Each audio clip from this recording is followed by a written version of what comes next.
Part 1. The Whispers of the Sands. The sands of Egypt, they whisper. Not of the pharaohs we know, the dynasties charted and categorized, the tombs plundered and preserved. They whisper of something else, something older, something impossible. A whisper that echoes across millennia, a vibration in the very fabric of history, questioning everything we think we understand about the rise and fall of civilizations. What if the ancient Egyptians, those masters of monumental architecture and intricate hieroglyphs, possessed technology not just equal to, but surpassing our own? A technology so advanced, so utterly different, that its remnants are invisible to our modern instruments, indistinguishable from the natural world itself. It's a tantalizing thought, a seed of doubt sown in the fertile ground of archaeological mystery. Could the very tools we use to investigate the past blind us to its true nature? Consider the pyramids, those enduring testaments to ancient ingenuity. We marvel at their scale, the precision of their construction, attributing their creation to sheer human effort, the toil of thousands under a blazing sun. But what if that's only part of the story? What if the immense blocks of stone, weighing tons each, weren't hauled and lifted by ropes and ramps, but manipulated by forces we can barely comprehend? What if sound, frequency, or some other undiscovered energy source was harnessed, enabling the Egyptians to defy gravity itself?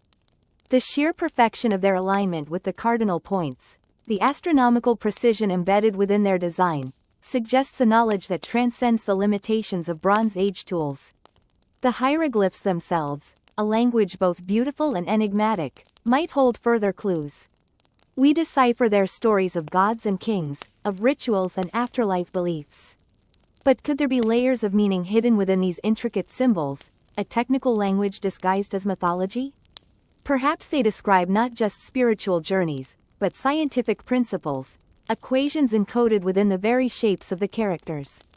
The intricate carvings, often dismissed as decorative art, could be schematic representations of complex machinery, blueprints for devices whose purpose remains lost to us. Imagine the possibility of a technology woven so seamlessly into the cultural tapestry that it became indistinguishable from the sacred, its very existence obscured by its own profound integration. The whispers of the sands grow louder when we consider the sheer longevity of Egyptian civilization. Millennia of continuous development, a seemingly unbroken chain of innovation. Is it truly possible for such a society to exist without encountering, or perhaps even mastering, technologies beyond our current understanding? Could the cyclical nature of their history, the rise and fall of dynasties, be not a sign of stagnation, but a deliberate choice, a controlled oscillation between technological advancement and societal integration? Perhaps the Egyptians understood something we are only beginning to grasp: the delicate balance between progress and preservation, the potential dangers of unchecked technological growth. Look at the artifacts unearthed from the sands, the intricate gold work, the precisely cut crystals, the strange objects whose purpose remains a mystery. Could these be more than mere trinkets and ceremonial objects? Might they be remnants of a forgotten science, components of devices we cannot even begin to imagine? The stories of ancient Egyptian priests wielding incredible powers, of healing rituals and miraculous feats, take on a new dimension when viewed through this lens. Perhaps these weren't mere superstitions, but reflections of a deep understanding of the natural world, a mastery of energy and matter that dwarfs our own fledgling attempts. The whispers persist, weaving their way through the cracks in our historical narrative. They challenge us to reconsider our assumptions, to look beyond the limitations of our current understanding. What if the past is far more complex, far more wondrous, than we ever dared to imagine? What if the sands of Egypt hold not just the dust of a bygone era, but the seeds of a forgotten future, a future where technology and spirituality were intertwined, where the universe was understood not through dissection and analysis, but through intuition and resonance? The question lingers, a tantalizing enigma waiting to be unraveled, a secret whispered on the wind, carried across the millennia, waiting for us to listen. And as we listen, the very foundations of our understanding of history begin to shift, revealing a glimpse of something truly extraordinary, something that forces us to question everything we thought we knew. The hieroglyphs shifted again, the figures seeming to stretch and contort as if trying to escape their stony prison. The air grew colder, a damp chill settling deep in my bones despite the desert heat shimmering beyond the dig site's canvas awning. Professor Armitage, oblivious, continued to mutter about dynastic periods and cartouches, his finger tracing the strange symbols. Remarkable, he breathed, his voice echoing unnaturally in the suddenly hushed space. A language within a language. A technology within a tomb. I wanted to tell him to stop. To leave it alone. The creeping dread clawing at my insides screamed at me to bury the wall again, to pretend we'd never found it. But the academic fervor in his eyes, the manic glint reflecting the torchlight, held me rooted to the spot. Look here, Amelia, he pointed to a series of symbols that resembled a complex circuit diagram. This defies explanation. These aren't just decorative motifs. This is engineering. He reached out a trembling hand and touched the wall, his fingers tracing the intricate lines. The moment his skin made contact, the air crackled. A low hum vibrated through the chamber, so deep it felt more like a tremor in the earth itself. The hieroglyphs glowed with an eerie, internal light, the previously muted ochre and azure now vibrant, pulsating. Fear, cold and sharp, pierced me. Professor, we should, I started, but the words died in my throat. The wall began to ripple.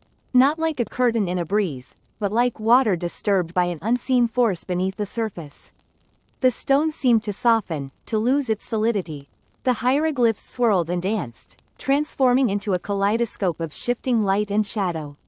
My stomach lurched, a dizzying nausea overwhelming me. The hum intensified, resonating in my teeth, in my skull, in the very marrow of my bones. Then, the wall dissolved. Not crumbled, not shattered, but dissolved. One moment it was there, a solid barrier of ancient stone, the next it was gone, revealing not the expected earth and rock of the surrounding desert, but a corridor bathed in a pulsating, otherworldly light. The air within the corridor shimmered, distorting the view like heat rising from asphalt. Professor Armitage, his face a mask of awe and terror, took a hesitant step forward. Incredible, he whispered, his voice barely audible above the now constant hum. Unbelievable. He stepped into the corridor, disappearing into the shimmering light. I hesitated, every instinct screaming at me to flee, to run back to the surface, to the blessed, familiar sunlight. But the morbid curiosity, the allure of the unknown, held me captive. Taking a shaky breath, I followed him. The corridor was circular, the walls smooth and featureless, radiating the same pulsating light. The air was thick with the smell of ozone and something else, something ancient and indefinably alien. The humming resonated through the space, a physical pressure against my eardrums.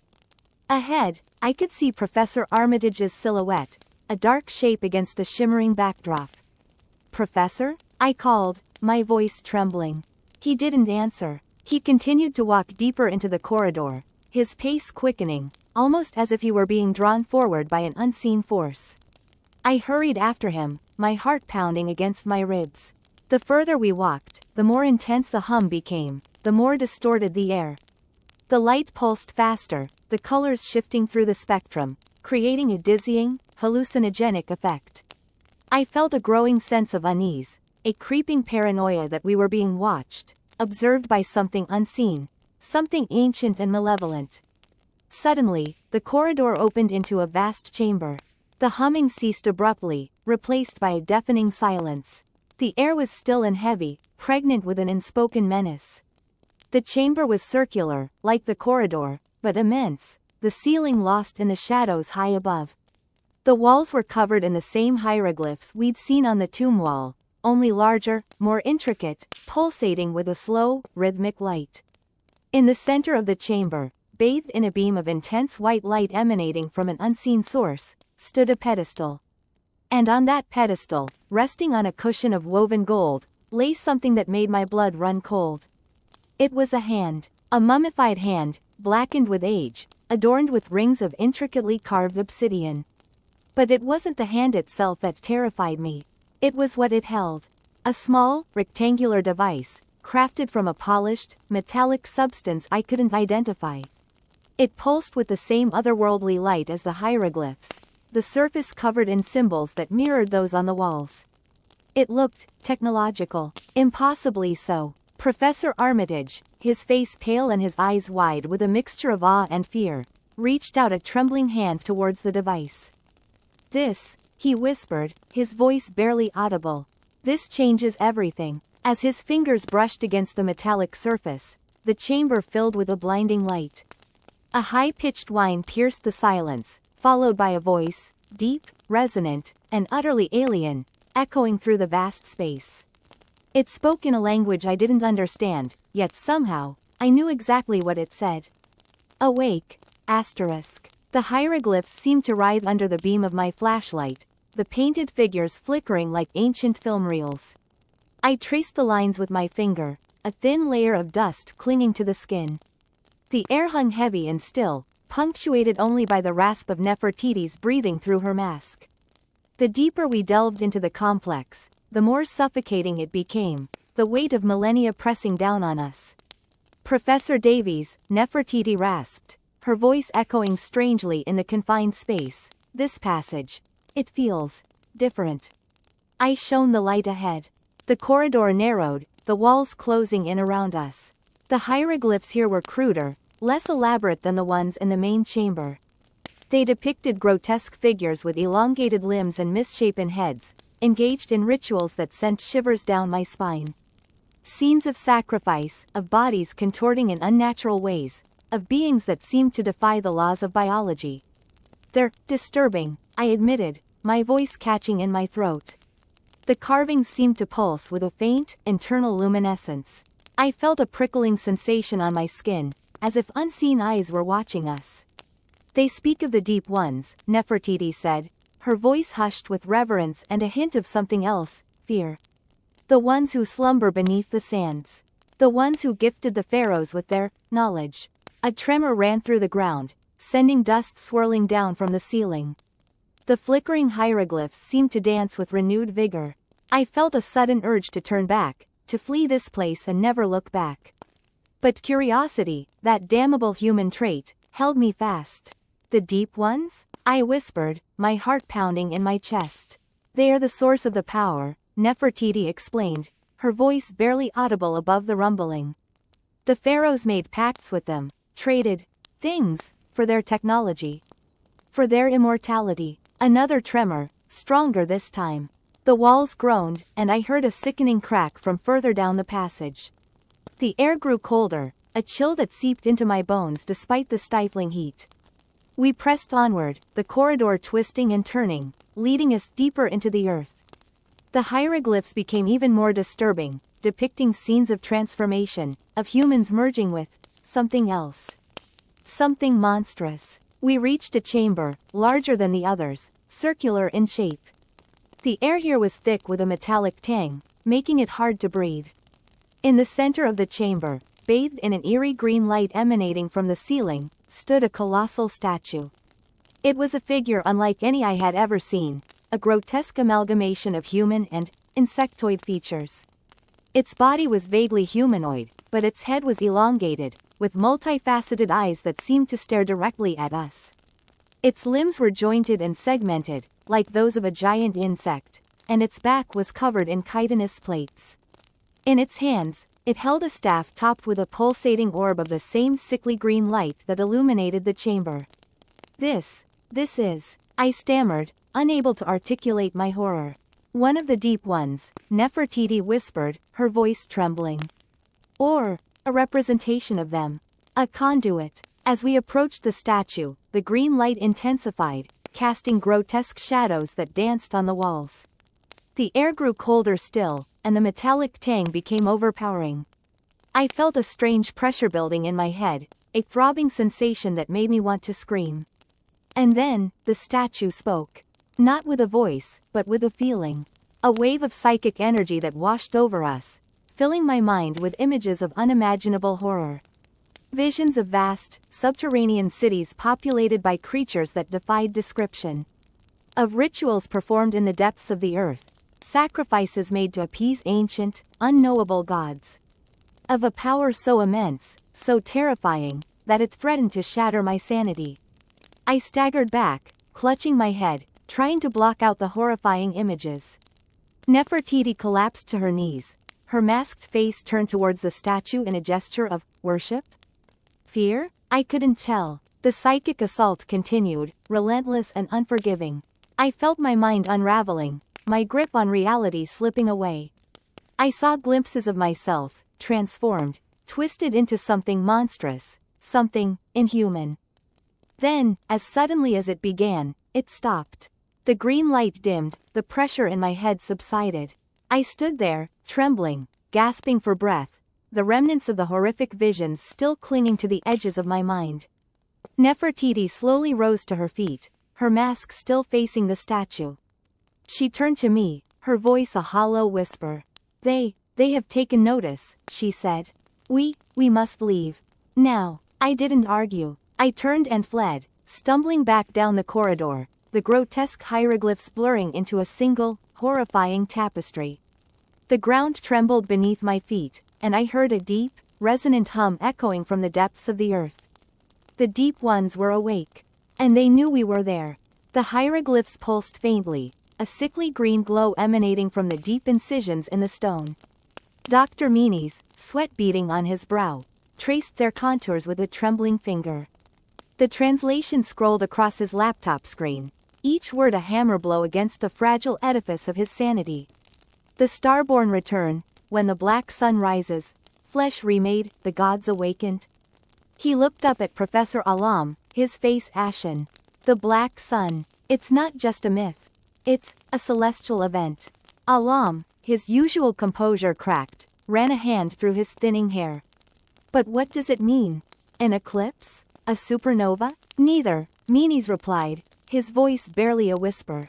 He gestured to the diagram etched on the wall beside the hieroglyphs, a complex arrangement of celestial bodies and unfamiliar symbols.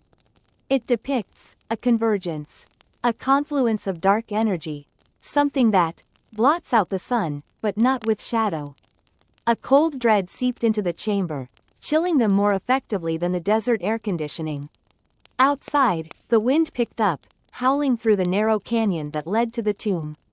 It sounded like a mournful cry, a lament from the sands themselves. They continued deeper into the complex, the green glow of the hieroglyphs illuminating their path. The air grew heavier, thick with an ancient, metallic tang. They found more chambers, each more disturbing than the last. One held rows upon rows of sarcophagi, not of stone or wood, but of a polished, black obsidian-like material. They were smaller than human-sized, and Meanies couldn't shake the feeling that they weren't meant for corpses, but for something else.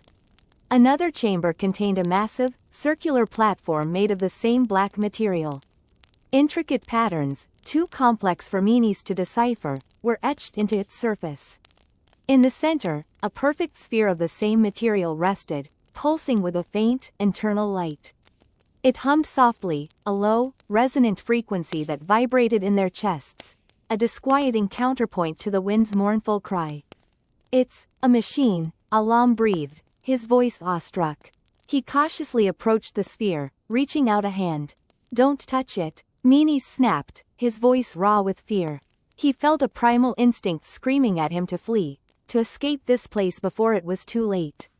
Alam hesitated, his hand hovering just above the sphere's surface. But look, the energy readings, they're off the charts. This thing, it's generating something incredible. Suddenly, the humming intensified, the faint light within the sphere growing brighter, pulsating in time with the hieroglyphs. The black sun diagram on the wall began to glow, the celestial bodies aligning in a terrifying mimicry of the etching. The ground trembled beneath their feet. Meanies grabbed Alam's arm, pulling him back. We have to get out of here. Now. They turned to flee, but the entrance to the chamber was sealed. A shimmering, translucent wall of energy had materialized, blocking their escape. They pounded on it, but it remained solid, an impenetrable barrier. Then, the sphere on the platform began to rotate, slowly at first, then faster and faster. The humming turned into a high-pitched whine, the light blindingly bright. The hieroglyphs blazed with emerald fire, the symbols writhing as if alive. The small, obsidian sarcophagi in the other chamber began to open, one by one. Menes and Alam watched in horrified fascination as something emerged from within. They weren't human, they were small, insectoid creatures, with chitinous exoskeletons and multifaceted eyes that glowed with the same sickly green light as the hieroglyphs. They moved with unnatural speed, their clicking limbs echoing in the chamber. The creatures swarmed towards the energy barrier, their glowing eyes fixated on Menes and Alam. The barrier flickered, weakening under their assault. Alam pulled a pistol from his belt, firing wildly at the creatures. The bullets ricocheted harmlessly off their hard exoskeletons. Menes, paralyzed by terror, could only watch as the barrier began to dissolve. The creatures surged forward, their clicking growing louder, closer. He closed his eyes, bracing for the inevitable. He heard Alam scream, a short, sharp cry cut off abruptly. He opened his eyes to see the creatures swarming over Alam, their mandibles working, their glowing eyes burning into his own. He knew then, with chilling certainty, that the black sun had risen. The Starborn had returned. And humanity's reign was at an end. The glyphs shimmered, almost imperceptibly, as the torchlight flickered across them. Hieroglyphs depicting impossibly intricate machines, alongside familiar gods with unsettlingly realistic, almost photographic, detail. Professor Armitage traced a shaking finger over the cool stone, the sensation unnervingly like stroking smooth, warm flesh. The air in the chamber, despite the ventilation shafts we'd activated, remained thick and stagnant, heavy with the scent of dust and something faintly metallic, like old blood. These are blueprints, he whispered, his voice hoarse. For something enormous. Nadia, our resident Egyptologist, leaned closer, her breath catching in her throat. I've never seen anything like this. The precision, the scale. It's beyond comprehension. We had delved deeper into the pyramid than any expedition before us, thanks to the activation of the strange energy field that had neutralized the ancient traps. But with every step forward, the unease intensified. The silence, broken only by our own ragged breaths and the distant drip of water, felt oppressive, pregnant with unseen horrors. It was as if the very stone watched us, judged us. The chamber we now occupied was unlike any we had seen before. Circular, with a high, domed ceiling, it felt less like a tomb and more like a laboratory. The walls were covered in the shimmering glyphs, interspersed with strange metallic protrusions and crystalline structures that hummed faintly with a power we couldn't understand. Suddenly, a low, resonant hum filled the air, growing in intensity. The glyphs began to glow brighter, bathing the chamber in an eerie, pulsating light. The crystalline structures vibrated, emitting a high-pitched whine that set our teeth on edge. "What's happening?" Ibrahim, our guide, stammered, his face pale with fear.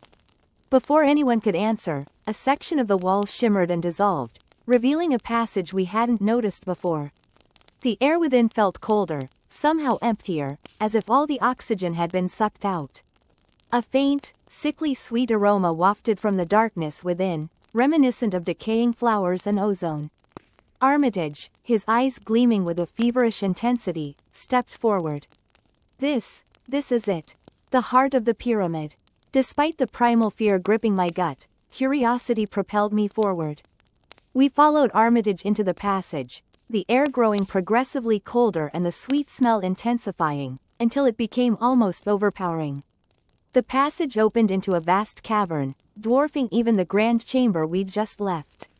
The air here was thick with a luminescent mist, swirling and shifting like an ethereal ocean. Giant, obsidian pillars rose from the floor, disappearing into the misty heights of the ceiling, their surfaces covered in the same shimmering glyphs. At the center of the cavern, bathed in an otherworldly glow, lay a colossal structure of polished metal and crystalline glass. It pulsed with a rhythmic light, like a gigantic, mechanical heart.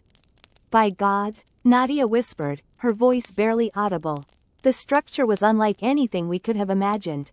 It resembled a colossal scarab beetle, its segmented body gleaming under the strange light. Its legs, intricate frameworks of metal and crystal, were retracted, but even so, it dwarfed us, its sheer size impossible to comprehend. As we approached, the rhythmic pulsing intensified, and a low, guttural hum filled the cavern.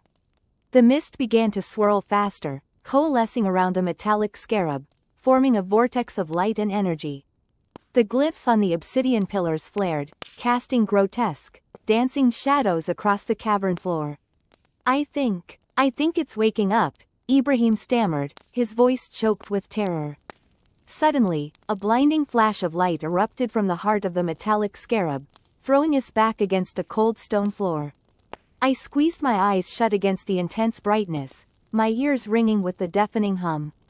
When I dared to open them again, the mist had cleared, and the cavern was bathed in an eerie green light. The metallic scarab stood before us, its legs extended, its multifaceted eyes glowing with an unnatural intelligence. The air crackled with energy, and a voice, ancient and resonant, echoed through the cavern, speaking in a language none of us understood, yet somehow, we all knew what it meant. Awake, asterisk. The scarab shifted, its colossal legs scraping against the stone floor. The ground trembled beneath us, and the very air vibrated with power. We were ants before a god, insignificant insects in the presence of something ancient and terrifying. And as the metallic scarab began to move, its multifaceted eyes fixated on us, I knew, with chilling certainty, that we had awakened something that should have remained dormant. Something that would change the world, forever. The hieroglyphs pulsed with a faint, internal luminescence now, a cold, ethereal blue that seemed to seep into the very stone around them. Professor Davies, oblivious to my unease, continued his meticulous transcription, his whisper a dry rustle in the tomb's oppressive silence. He was hunched over a particularly intricate section of the wall, a depiction of Anubis holding what looked suspiciously like a complex circuit board etched into a metal plate. "Remarkable," he muttered, his voice a mix of awe and academic fervor. "The level of detail, the technology implied." He trailed off, and I could tell the implications were beginning to dawn on him too. This wasn't just artistry, it was a blueprint, a schematic of something far beyond our understanding. Something that shouldn't have existed in ancient Egypt. The flickering blue light intensified, bathing the chamber in an unnerving glow. The air grew heavy, charged with an almost palpable energy. I could feel the hair on my arms prickling, a primal instinct screaming at me to flee. "Professor," I began, my voice strained, "I don't think this is a good idea." He looked up, his eyes wide with a feverish intensity. "Don't you see, Thomas? This changes everything. This is the key to unlocking." A low hum vibrated through the tomb, emanating from the walls themselves. The hieroglyphs, now glowing brightly, began to shift and rearrange, forming new patterns, new symbols I'd never seen before. The air thrummed with power, a low, ominous drone that resonated deep within my chest. Fear, raw and visceral, gripped me. I stumbled backward, knocking against the sarcophagus. The lid, already slightly ajar, shifted further, revealing a glimpse of the occupant within. My breath caught in my throat. The mummy wasn't the desiccated husk I'd expected. It was perfect, preserved not through embalming, but through some unknown, terrifyingly advanced technology. Its skin, though an unnatural shade of gray, was smooth and taut. Its eyes, closed beneath intricately crafted golden lids, seemed to pulse with the same eerie blue light that now filled the tomb. The humming intensified, the hieroglyphs swirling into a vortex of light on the wall opposite the sarcophagus.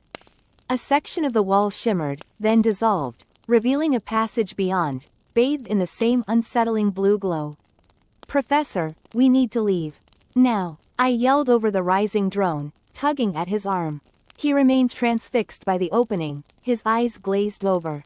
"The gateway, it's opening," he whispered, his voice barely audible above the hum.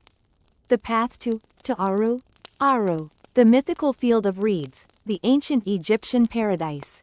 Was this it? A portal to another dimension, another time? Or something far more sinister?" The mummy's eyes snapped open. They weren't human, they were orbs of pure, pulsating blue energy, radiating an ancient, alien intelligence. It slowly raised a hand, its gray fingers pointing towards the shimmering gateway. A wave of cold washed over me, a feeling of dread so profound it nearly paralyzed me. I knew, with chilling certainty, that this was not a paradise. This was something else entirely. Professor, I screamed again, shaking him violently. We have to go. He finally seemed to register my presence, his eyes flickering with a returning awareness. He looked at the mummy, then at the gateway, then back at me.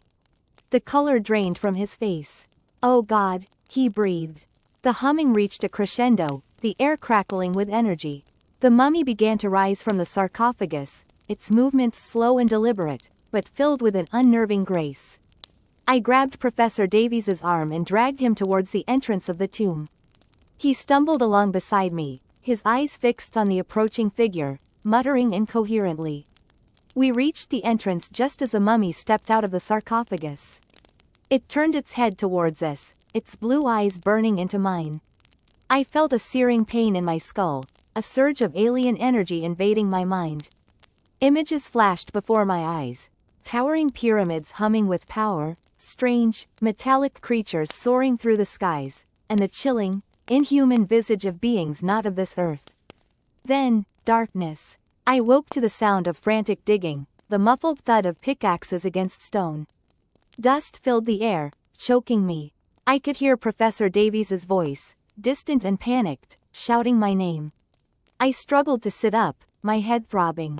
The tomb entrance was sealed, blocked by a massive slab of stone. We were trapped. The humming had stopped, replaced by an unnerving silence. But I could still feel it, the presence of the mummy, the alien intelligence that had opened the gateway. It was here, in the tomb with us. And it was waiting. The blue glow began to emanate from the sealed entrance, growing brighter with each passing moment.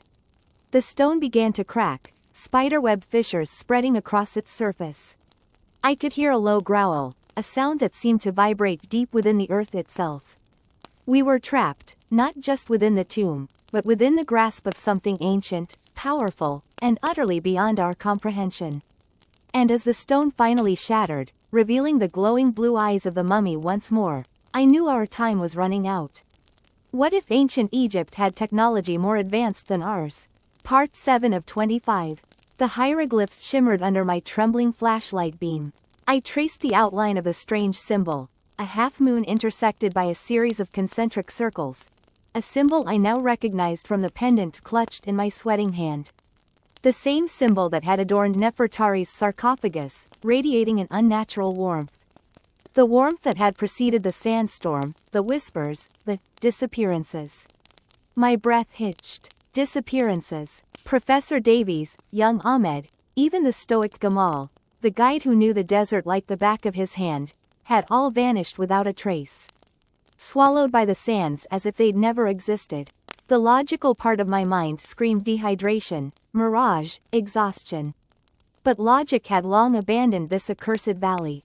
The air thickened, grew heavy, pressing against my chest. The silence, previously punctuated by the whisper of wind-blown sand, became absolute, suffocating. Then, a faint hum resonated from deep within the earth, growing in intensity, vibrating through my boots, through my bones. The hieroglyphs began to glow, the strange symbol pulsating with an eerie green light, casting dancing shadows that seemed to writhe and coalesce into grotesque, unfamiliar forms. Panic clawed at my throat. I stumbled backward, my heel catching on a loose stone. I fell, the hard-packed earth jarring my spine, my flashlight skittering away, plunging the chamber into near darkness. Blindly, I scrabbled for it, my fingers brushing something cold and metallic. Not the flashlight, something else, something smooth, cylindrical, and humming. I fumbled with the object, heart pounding a frantic rhythm against my ribs. As my fingers adjusted to its shape, I realized what it was. A rod, about a foot long, made of an unknown metal, cool to the touch despite the oppressive heat of the tomb. The humming seemed to emanate from its core, resonating with the pulsing hieroglyphs. A faint green glow emanated from its tip, casting a sickly light onto the nearest wall.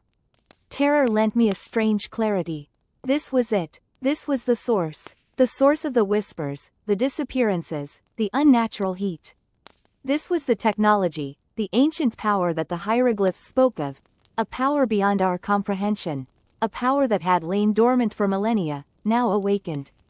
Driven by a primal instinct, I hurled the rod across the chamber.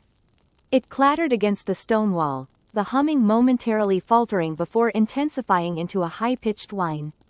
The hieroglyphs blazed with blinding green light, the shadows on the walls twisting and contorting into monstrous shapes that seemed to reach out, grasping, clawing. A voice, cold and ancient, echoed through the chamber, a voice that spoke not to my ears, but directly into my mind. Asterisk. Curiosity. A dangerous trait. Asterisk. The walls began to shift, the very stones seeming to melt and flow like liquid. The floor beneath me tilted, throwing me off balance. The chamber was changing, morphing into something else. I scrambled to my feet, desperately searching for an escape. The entrance, once clearly visible, was now gone, replaced by a swirling vortex of green light and shadows. The voice echoed again, closer now, more menacing. Asterisk. You have disturbed what should have remained undisturbed. You have sought knowledge that is not yours to possess. Asterisk. The shadows coalesced, solidifying into a form that defied description. A towering figure, vaguely humanoid, but composed of shifting sand and swirling light, its features indistinct, yet radiating an aura of immense power and ancient malice. It stretched out a hand, not of flesh and bone, but of pure, pulsating energy. Asterisk. The sands claim all. You will join them. Asterisk. I screamed, a primal, wordless shriek of pure terror. I turned and ran, blindly, desperately, into the shifting labyrinth of the tomb, knowing, with a chilling certainty, that there was nowhere to run. The walls closed in, the shadows stretched out, and the ancient voice echoed in my mind, a promise of oblivion. Asterisk. The desert forgets. And so will you. Asterisk. Part 8. The Obsidian Heart. The hieroglyphs shimmered under my headlamp, their intricate lines seeming to shift and writhe like snakes. The air in the newly discovered chamber, deeper than any we'd dared venture before, was thick with the dust of millennia and something else, something acrid and metallic that stung my nostrils. Professor Armitage coughed, his thin frame racked by the sudden change in atmosphere. Good God, what is that smell? Ozone? I suggested, shining my light on the towering obsidian obelisk in the center of the chamber. It pulsed with a faint, internal light, the source of which was impossible to discern. The hieroglyphs on its surface were unlike any we'd seen before, less pictorial and more geometric. They resembled complex circuit diagrams, pulsating faintly in time with the obelisk's internal glow. This is unlike anything I've ever encountered, Armitage whispered, his voice trembling with a mixture of awe and fear. He reached out a trembling hand to touch the obelisk's smooth, dark surface. I grabbed his wrist. Don't, I said, my voice low and urgent. We don't know what it is. He pulled his hand back, his eyes wide. But, Alistair, look. He pointed towards the base of the obelisk. There, nestled amongst the pulsating hieroglyphs, was a small, rectangular slot. It was perfectly sized for the obsidian key we'd discovered in the previous chamber. We exchanged a look. The urge to insert the key, to see what secrets this strange device held, was overwhelming. The air seemed to crackle with anticipation, the ozone smell intensifying. I don't like this, I said, a shiver crawling down my spine. This feels wrong. But we've come so far, Armitage pleaded, his eyes glittering with a manic gleam. We have to know. He took the key from my outstretched hand and, with trembling fingers, inserted it into the slot. The moment the key made contact, the entire chamber hummed to life. The obelisk pulsed with blinding light, the hieroglyphs swirling and merging until they resembled a single, staring eye. The ozone smell intensified, becoming almost unbearable. A low, guttural hum filled the air, vibrating through the very stone beneath our feet. Armitage screamed, clutching his head, and I stumbled back, shielding my eyes from the blinding light. Then, just as suddenly, it stopped. The light faded, the humming ceased, and the hieroglyphs returned to their previous state. The only evidence of what had just occurred was the lingering ozone smell and the obsidian key, still embedded in the slot. Cautiously, I lowered my hand from my eyes. The chamber seemed unchanged, except for one terrifying detail. Floating above the obelisk, shimmering in the dim light of our headlamps, was a heart. It was made of obsidian, perfectly formed, and pulsating with the same faint internal light as the obelisk itself. It rotated slowly, casting strange, dancing shadows on the chamber walls. A thin, ethereal mist coiled around it, like the breath of some ancient, slumbering god. What in God's name? Armitage stammered, his voice hoarse. I couldn't speak. The sight of the floating obsidian heart, so impossibly real and yet so utterly alien, filled me with a primal dread unlike anything I had ever experienced. It felt like we had stumbled upon something we were never meant to see, a power beyond human comprehension. As I stared at the pulsating heart, I realized that it wasn't just floating.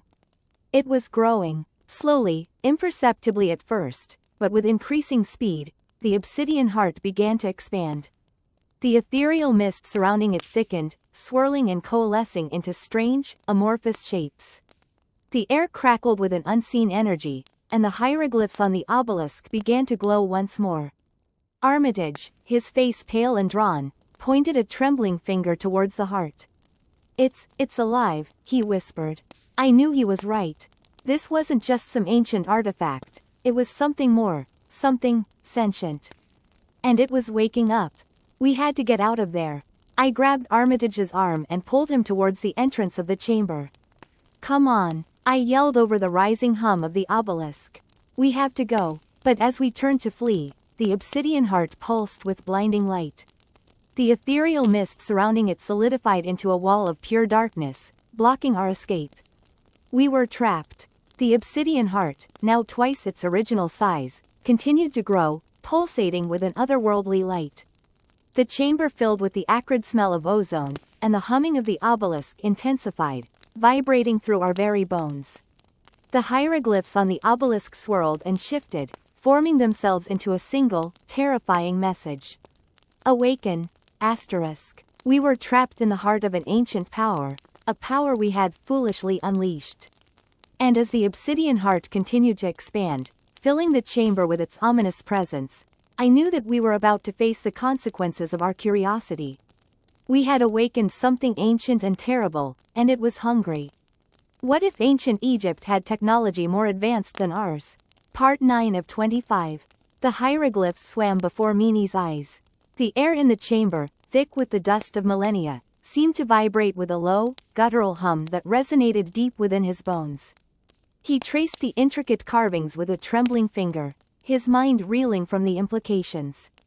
The text spoke not only of advanced engineering and star travel, but of something far more unsettling, a symbiotic relationship with an entity they called the Kybit, a being of immense power residing within a dimension adjacent to our own. The Kybit, the inscriptions claimed, granted the ancient Egyptians their unparalleled technological prowess, but at a terrible, unspoken cost. He looked up at Professor Armitage, whose face was etched with a mixture of awe and dread. This changes everything, Armitage whispered, his voice hoarse. Their technology wasn't just advanced, Mini's. It was unnatural. It was fueled by something beyond our comprehension. The hum intensified, and the hieroglyphs began to glow with an eerie, internal luminescence. Mini's felt a tingling sensation spread across his skin, as if an invisible hand were caressing him. He could almost hear whispers, faint and ethereal, emanating from the walls. They spoke in a language he didn't understand, yet somehow, he felt what they were saying. A promise of power, a seductive whisper of forbidden knowledge. We need to get out of here, Mini's said, his voice tight with apprehension. He felt a pull, a magnetic draw towards the hieroglyphs, a yearning to delve deeper into their secrets.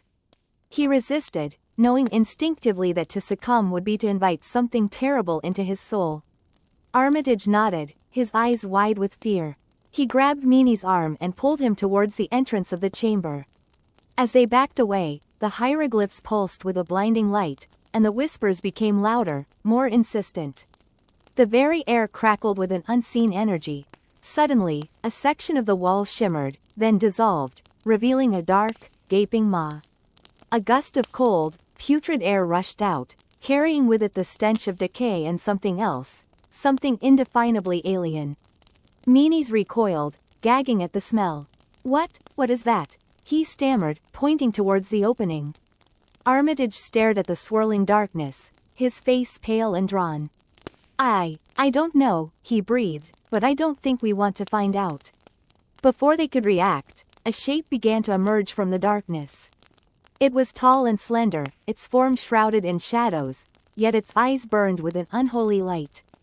They were large and almond-shaped, the color of molten gold, and radiated an ancient, malevolent intelligence. The creature moved with an unsettling grace, its limbs long and spindly, its hands tipped with claws that glinted like obsidian.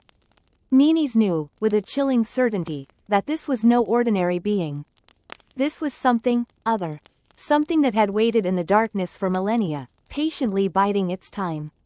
The Kybit. The creature took a step towards them, its golden eyes fixed on Meanies. He felt a surge of terror, a primal instinct screaming at him to flee. He turned and ran, dragging Armitage with him. They stumbled through the dark corridors, the creature's heavy footsteps echoing behind them. The whispers followed them, growing louder, more menacing. They were no longer whispers of promise, but of threat, of impending doom. They reached the entrance to the tomb, the sunlight a blinding beacon in the darkness. Meanies pushed Armitage forward, urging him to climb out. As he scrambled up the shaft, Meanies glanced back. The creature stood silhouetted against the darkness, its golden eyes burning with an infernal light. It raised a clawed hand and pointed at him. A bolt of pure energy shot forth, striking Meanies in the chest. He cried out in pain, falling to his knees. He felt a searing heat spreading through his body, as if his very essence were being consumed. He looked up at Armitage, who was reaching down towards him, his face a mask of horror. Go, Meanies gasped, pushing Armitage away. Get help. Warn them. His words were cut short as the creature advanced, its shadow falling over him. He closed his eyes, bracing for the inevitable. The whispers intensified, filling his mind with images of unimaginable horror. He felt a cold touch on his skin, and then, darkness. Armitage clawed his way out of the tomb, the screams of his colleague echoing in his ears. He didn't look back. He ran, driven by a primal fear, knowing that something terrible had been unleashed upon the world. He knew he had to warn someone, anyone. He had to tell them about the Kybit, about the ancient pact, about the terrible price that humanity might soon have to pay. But deep down, he knew it might already be too late. Part 10. The Obsidian Heart. The hieroglyphs shimmered under the beam of my weakening flashlight. They depicted scenes of surgical precision, bodies opened, organs manipulated, replaced with something else. Something dark and obsidian-like. The same material as the scarab I'd found clutched in Meanies' hand. The same material that pulsed with a faint, internal light. What in the name of Ra? I murmured, tracing the intricate carvings with a gloved finger. Not Ra, a voice hissed behind me. I spun around, my heart hammering against my ribs. It was Nefertari, her face gaunt, her eyes burning with an unnerving light. She held a small, obsidian blade in her hand, its edge gleaming like a captured star. Nefertari, what are you doing? I stumbled back, pressing myself against the cold stone wall. Protecting the legacy, she replied, her voice devoid of any emotion I'd previously heard. Protecting what Meanies started. Protecting, what? A chilling smile spread across her lips. Immortality. She gestured towards the hieroglyphs. This is the secret. The ancients discovered how to transfer the Ka, the life force, into a vessel. An obsidian heart. My mind reeled. An obsidian heart? Replacing a living, beating heart with rock? It was madness. But the surgical precision depicted in the hieroglyphs, the scarab Meanies had clutched, Nefertari's unnatural calmness, it all pointed towards a terrifying truth. Meanies? Did he? I couldn't finish the sentence. Nefertari nodded, her eyes fixed on mine. He was the first, but not the last. She took a step closer, the obsidian blade catching the flickering light. The obsidian heart sustains the Ka, indefinitely. No aging, no disease, no death. But, at what cost? I whispered, my voice barely audible. A small price to pay for eternity, she hissed. A small sacrifice for power beyond comprehension. She raised the obsidian blade. And now, Dr. Davies, it is your time to join us. I tried to scream, but the sound died in my throat. I scrambled back, searching for a weapon, a way out, anything. My hand brushed against something hard and cylindrical, the canister of tear gas I'd brought for protection. Without thinking, I snatched it up and aimed it at Nefertari. Stay back, I yelled, my voice shaking. She hesitated, her eyes narrowed. She clearly hadn't encountered such a device before. It gave me a precious few seconds. I pressed the button, and a cloud of acrid gas filled the chamber. Nefertari shrieked, dropping the obsidian blade as she clawed at her eyes. I turned and ran, blindly stumbling through the darkened corridors, the echoes of her screams chasing me through the labyrinthine depths of the pyramid. I didn't stop running until I reached the entrance chamber, gasping for breath, my lungs burning. The fresh desert air was a welcome relief, but the terror still clung to me like a shroud. I looked back at the pyramid, its dark silhouette looming against the star-strewn sky. It was no longer a monument to the past, but a living tomb, harboring an ancient, unspeakable horror. The obsidian heart. The thought chilled me to the bone. It wasn't just a macabre ritual, it was a technology beyond our understanding, a perversion of life itself. And Nefertari, she was no longer the woman I knew. She was something else, something other. As I stumbled away from the pyramid, the first rays of dawn painting the desert in hues of orange and gold, I knew I had to warn the others. But who would believe me? Who would believe that beneath the sands of Egypt, an ancient evil, more advanced and terrifying than we could comprehend, had awakened? And what about the obsidian heart? How many others walked among us, their life force sustained by these unnatural artifacts? The thought sent a shiver down my spine. I had uncovered a secret that should have remained buried, and now, I feared, it was too late to stop it. The desert stretched before me, vast and unforgiving. I was alone, hunted, and carrying a truth that could shatter the world. As the sun climbed higher, casting long, ominous shadows across the sand, I knew one thing for certain. My journey into the heart of ancient Egypt had only just begun. And the horrors I had witnessed were only a prelude to what lay ahead. The hieroglyphs pulsed with a sickly green light, a rhythmic throb that matched the low hum vibrating through the floor. Professor Armitage, his face gaunt and shadowed, traced the symbols with a trembling finger. The air in the chamber, thick with the scent of dust and ozone, crackled with an unseen energy. We had breached the inner sanctum, a chamber concealed behind a false wall we discovered only after deciphering a particularly complex riddle in the previous chamber. This was it, the heart of the complex. The source. It's a schematic, he whispered, his voice hoarse. A power source unlike anything I've ever seen. I peered over his shoulder, the green light reflecting in my widening eyes. The hieroglyphs depicted a complex network of symbols, interwoven with what looked like circuit diagrams. In the center, a stylized representation of the Ankh pulsed with the same eerie green light emanating from the walls. But what powers it? I asked, my voice barely audible above the hum. Armitage shook his head, a bead of sweat tracing a path through the grime on his cheek. I don't know, but I have a terrible feeling we're about to find out. He pointed to a section of the wall where the hieroglyphs seemed to converge. A circular indentation, perfectly smooth and cold to the touch, pulsed with a faint green light. It looked like a receptacle. This is where something goes, Armitage murmured, his eyes fixated on the indentation. A shiver crawled down my spine. The hum intensified, the green light growing brighter, pulsing faster. The air crackled with a palpable energy. It felt as if the entire chamber was holding its breath, waiting.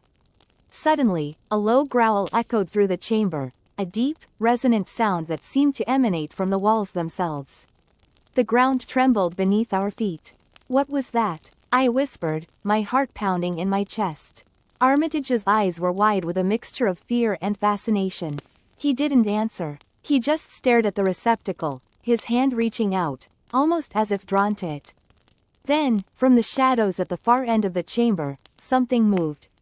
It was slow at first, a slithering, undulating movement that made my stomach churn.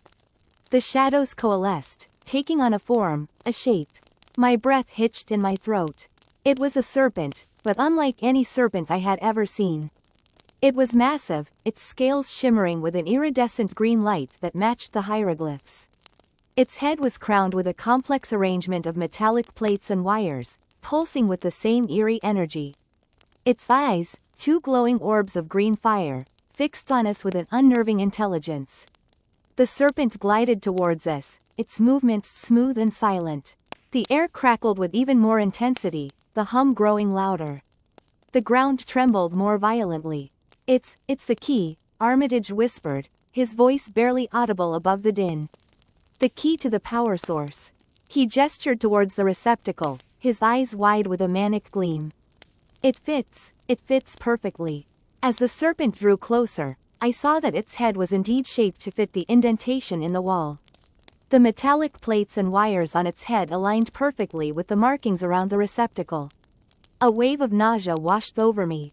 I wanted to scream, to run, to do anything but stand there and watch this abomination connect itself to the wall. But I was frozen, paralyzed by fear. The serpent reached the receptacle, its glowing eyes fixed on Armitage. It lowered its head, the metallic plates and wires on its crown aligning with the markings around the indentation. With a soft click, it slotted into place. The chamber erupted in a blinding flash of green light. The hum intensified into a deafening roar. The ground bucked and heaved beneath our feet, throwing us to the floor. I squeezed my eyes shut, my hands covering my ears, trying to block out the cacophony of sound and light. When I finally dared to open my eyes, the light had subsided, the roar had diminished to a low hum. The serpent was gone, absorbed into the wall, its form now outlined by a pulsating green light. The hieroglyphs on the walls glowed with an even brighter intensity, the air crackling with an almost unbearable energy. Armitage was on his knees, his face pale and drawn, his eyes wide with awe and terror. He stared at the wall where the serpent had disappeared, his lips moving soundlessly. It's alive," he whispered, his voice filled with a mixture of wonder and dread. "The entire complex, it's alive." He turned to me, his eyes filled with a terrible realization. "We've awakened something ancient and powerful. And I fear we cannot control it." The hieroglyphs pulsed, their green light casting flickering shadows across the chamber. The air thrummed with power, a power that felt both ancient and utterly alien. We were trapped, deep within the heart of a technology far beyond our comprehension. A technology that had lain dormant for millennia, waiting to be awakened. And now, we had awakened it. The hieroglyphs shimmered, a faint blue light emanating from within the carved stone. I traced the symbols with a trembling finger, the chill of the chamber clinging to my skin despite the thick desert heat outside. Nefertari's tomb, or what I foolishly believed was a tomb, had become a gateway. A gateway to something terrifyingly ancient and powerful. Dr. Albright, his face pale and drawn, hovered nearby, his usual academic detachment shattered. It speaks of a resonance, a frequency that unlocks the duat's true potential. He stumbled over the words, his voice a strained whisper. The duat, the Egyptian underworld. We were not just looking at a burial chamber, we were peering into the abyss. The humming intensified, resonating in my teeth. The blue light from the hieroglyphs grew brighter, illuminating intricate carvings that seemed to shift and writhe before my eyes. Scenes of grotesque creatures, half human, half mechanical, emerged from the stone, their metallic limbs whirring in silent animation. My heart hammered against my ribs. We had triggered something we were not meant to comprehend. "We need to leave," I said, my voice shaking. "Now." Albright shook his head, mesmerized. "No. This is the key." He stepped closer to the wall, his hand reaching out as if to touch the pulsating light. I grabbed his arm, pulling him back. "Albright, are you mad? This isn't some archaeological discovery. This is dangerous." He shrugged me off, his eyes glazed over. "Don't you understand? This technology, it could change everything. Imagine the power." He reached out again, and this time, his fingers brushed the glowing hieroglyphs. The humming reached a crescendo, and the chamber was bathed in a blinding blue light. I shielded my eyes, a scream catching in my throat. When the light subsided, Albright was gone. Vanished. The wall where he had stood shimmered, distorted like water. A dark void opened within the stone, sucking the very air from the chamber. A wave of icy air washed over me, carrying the stench of ozone and something far more ancient, something foul and indescribably wrong. It smelled of death, but not the familiar death of decay. This was the death of something beyond our comprehension. Terror gripped me, paralyzing me with its intensity. I wanted to run, to escape the oppressive darkness that emanated from the void, but my legs refused to obey. The humming continued, a low thrumming that vibrated deep within my bones. From the darkness, a voice whispered. It was not a human voice, but something cold and metallic, echoing with the vast emptiness of space. It spoke in a language I didn't understand, yet somehow, I knew what it meant. It was an invitation, a summons. The air pressure shifted, pulling me towards the void. I clawed at the stone floor, my nails scraping against the smooth surface, desperate to hold on, but the force was too strong. The whispering intensified, wrapping around me like icy tendrils, pulling me closer to the abyss. Images flashed before my eyes, distorted visions of a world unlike any I had ever known. Gigantic pyramids reaching into a swirling, purple sky. Creatures of metal and flesh stalking desolate landscapes. And in the center of it all, a pulsating, black sphere, radiating an aura of unimaginable power. It was the heart of the duat, the source of the ancient technology, and it was calling to me. I closed my eyes, bracing myself for the inevitable. This was it, the end. I was being swallowed by the duat, dragged into a realm beyond human understanding. Then, a hand grabbed my wrist, pulling me back with surprising force. I gasped, my eyes flying open. Standing beside me, his face grim and determined, was Omar, the young Egyptian guide we had left behind. "Come on, doctor," he shouted over the humming, his voice strained. "We have to go." He pulled me away from the void, dragging me towards the entrance of the chamber. The humming grew fainter as we retreated, the icy air receding. I stumbled along, my mind reeling, barely able to comprehend what was happening. We reached the entrance, the warm desert air a welcome relief against my chilled skin.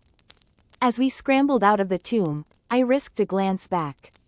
The void was closing, the shimmering wall returning to solid stone. The hieroglyphs were still faintly glowing, a reminder of the power that lay dormant within. Omar collapsed against the rock face, his chest heaving. We barely escaped," he whispered, his eyes wide with terror. "The duat, it almost claimed you." I nodded, still trembling. We had escaped the clutches of the ancient technology, but the experience had left an indelible mark on my soul. We had glimpsed a power beyond our comprehension, a power that could reshape the world, and it terrified me. Albright had been consumed by its allure, seduced by the promise of unimaginable power. And I knew, with chilling certainty, that the duat would not relinquish its claim so easily. We had disturbed something ancient and powerful, and it would not rest until it had reclaimed what it had lost. The hunt had begun. The glyphs pulsed with a sickly green light, illuminating the chamber with a nauseating glow. The air grew thick, the dust motes dancing in the unnatural luminescence like disturbed spirits. I felt a pressure building in my ears, a deep, resonating hum vibrating through the very stone beneath our feet. Dr. Albright, his face a mask of grim fascination, continued to chant the words he'd painstakingly deciphered, his voice a low monotone that seemed to claw at the edges of sanity. "By the power of Ra," he intoned, his voice echoing unnervingly in the vast chamber, "by the secrets of Thoth, by the might of Osiris, awaken." The hieroglyphs flared, the green light intensifying until it was almost blinding. The humming escalated into a deafening roar, the ground trembling beneath us. Cracks spider-webbed across the walls, dust and debris raining down. Then, with a sickening lurch, the massive sarcophagus in the center of the chamber began to move. The lid, carved with intricate depictions of what I now understood were not gods, but beings of immense power, slid back with a groan of ancient mechanisms. A wave of frigid air, smelling of ozone and something indescribably alien, washed over us. I stumbled back, my heart pounding against my ribs like a trapped bird. Inside the sarcophagus lay not a mummified pharaoh, but something else. It was humanoid in shape, but its skin was a shimmering, metallic gray. Intricate patterns, glowing with the same sickly green light as the hieroglyphs, pulsed across its surface. Its eyes were closed, but I could feel their power even through their lids. A weight of ancient knowledge and unimaginable cruelty. "By the gods," whispered Professor Davies, his voice choked with awe and terror. Albright, oblivious to our fear, approached the sarcophagus with a disturbing reverence. He raised his hands, palms outstretched towards the being within. "Awake," he commanded, his voice trembling with a mixture of fear and excitement. "Awake and reclaim your dominion." The being's eyes snapped open. They were not human eyes. They were vast, black voids, speckled with pinpricks of the same malevolent green light. They held no warmth, no emotion, only a cold, calculating intelligence that seemed to strip away every layer of my being, leaving me exposed and vulnerable. A low, guttural sound emanated from the being, a sound that resonated deep within my bones, a sound that spoke of power beyond comprehension. The air crackled with energy, the hieroglyphs on the walls pulsing in time with the being's unearthly pronouncements. It began to rise from the sarcophagus, its movements fluid and graceful despite its metallic form. "Albright, what have you done?" Professor Davies croaked, his face ashen.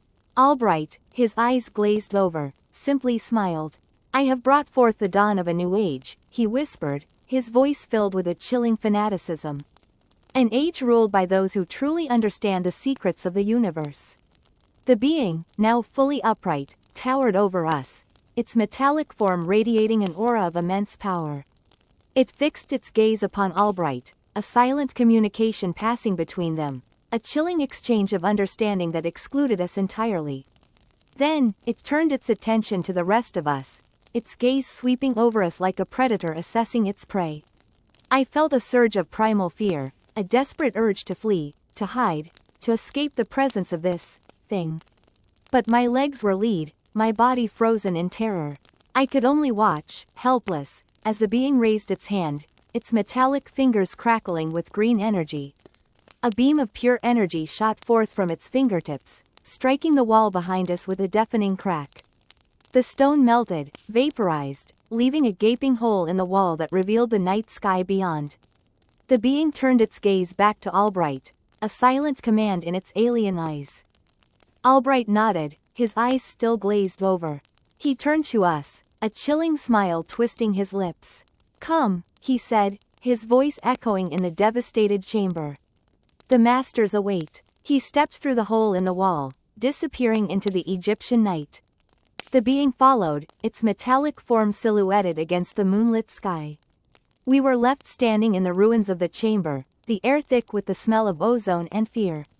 The hieroglyphs on the walls continued to pulse with their sickly green light, a silent testament to the ancient power that had been unleashed. I looked at Professor Davies, his face a mask of horror. We both knew what we had to do. We had to escape, to warn the world of the unimaginable power that had been awakened from its ancient slumber. But as I turned towards the entrance to the chamber, I saw another figure standing there, blocking our path. It was one of the Egyptian workers, his eyes glowing with the same malevolent green light as the being and the hieroglyphs. He held a long, curved blade in his hand, its edge shimmering with an unnatural luminescence. He smiled, a slow, predatory smile that sent a shiver down my spine.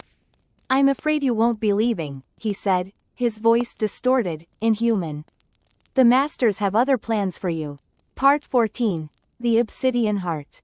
The hieroglyphs shimmered, a faint ripple of energy emanating from their intricate forms. I traced the symbols with a trembling finger, the cool stone a stark contrast to the burning dread in my chest. Apep, the serpent of chaos, coiled around a depiction of a heart, not the stylized heart of Egyptian iconography, but an anatomically correct, pulsing organ, rendered in obsidian black. Beneath it, a single word glowed with a faint, internal light: Ka. The Ka, the life force, Menes whispered, his voice barely audible. He clutched the fragmented papyrus tighter, his knuckles white. They weren't just preserving the body. They were enhancing it, augmenting it. The implications hit me like a physical blow. Mummification wasn't just about the afterlife, it was about power. Power beyond anything we could comprehend. If they could manipulate the Ka, what else could they do? We ventured deeper into the complex, the air growing colder, heavier. The corridors narrowed, the walls closing in, decorated with increasingly disturbing murals. Scenes of ritualistic surgeries, of bodies connected to humming, metallic devices, of beings with elongated skulls and glowing eyes. These weren't gods, they were something else, something altered. We came to a vast chamber. In the center, suspended within a pulsating field of energy, was a sarcophagus, crafted not from stone, but from a dark, shimmering metal unlike anything I'd ever seen. It hummed with a low, resonant frequency that vibrated deep within my bones. This isn't a tomb, I breathed, mesmerized by the pulsing energy. It's a containment unit. Meanies nodded slowly, his eyes wide with a mixture of awe and terror. The papyrus, it speaks of a pharaoh, not dead, but transformed. Infused with the power of a pep. A wave of nausea washed over me. We weren't just dealing with advanced technology. We were dealing with something unnatural. Something that defied the very laws of life and death. As we approached the sarcophagus, the humming intensified, the air crackling with static electricity. The hieroglyphs on the metal surface began to glow brighter, their light pulsing in time with the energy field. The faint smell of ozone filled the air, stinging my nostrils. Suddenly, a deep, guttural growl echoed through the chamber, emanating from within the sarcophagus.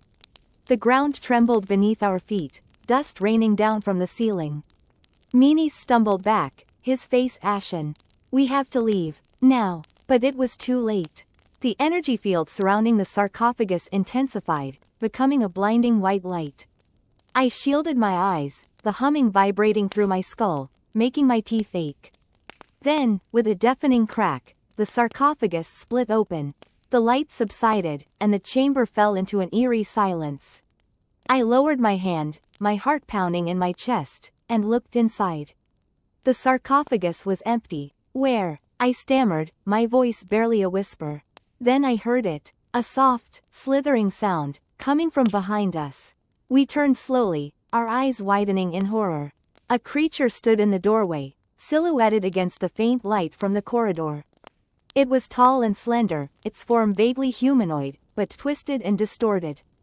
Its skin was a sickly green, stretched taut over elongated limbs and a skull that was far too large for its body. Its eyes glowed with an unnatural, malevolent light. And in its chest, where a heart should be, pulsed a dark, obsidian stone. The creature hissed, a low, guttural sound that sent shivers down my spine. It raised a hand, its fingers tipped with sharp, metallic claws.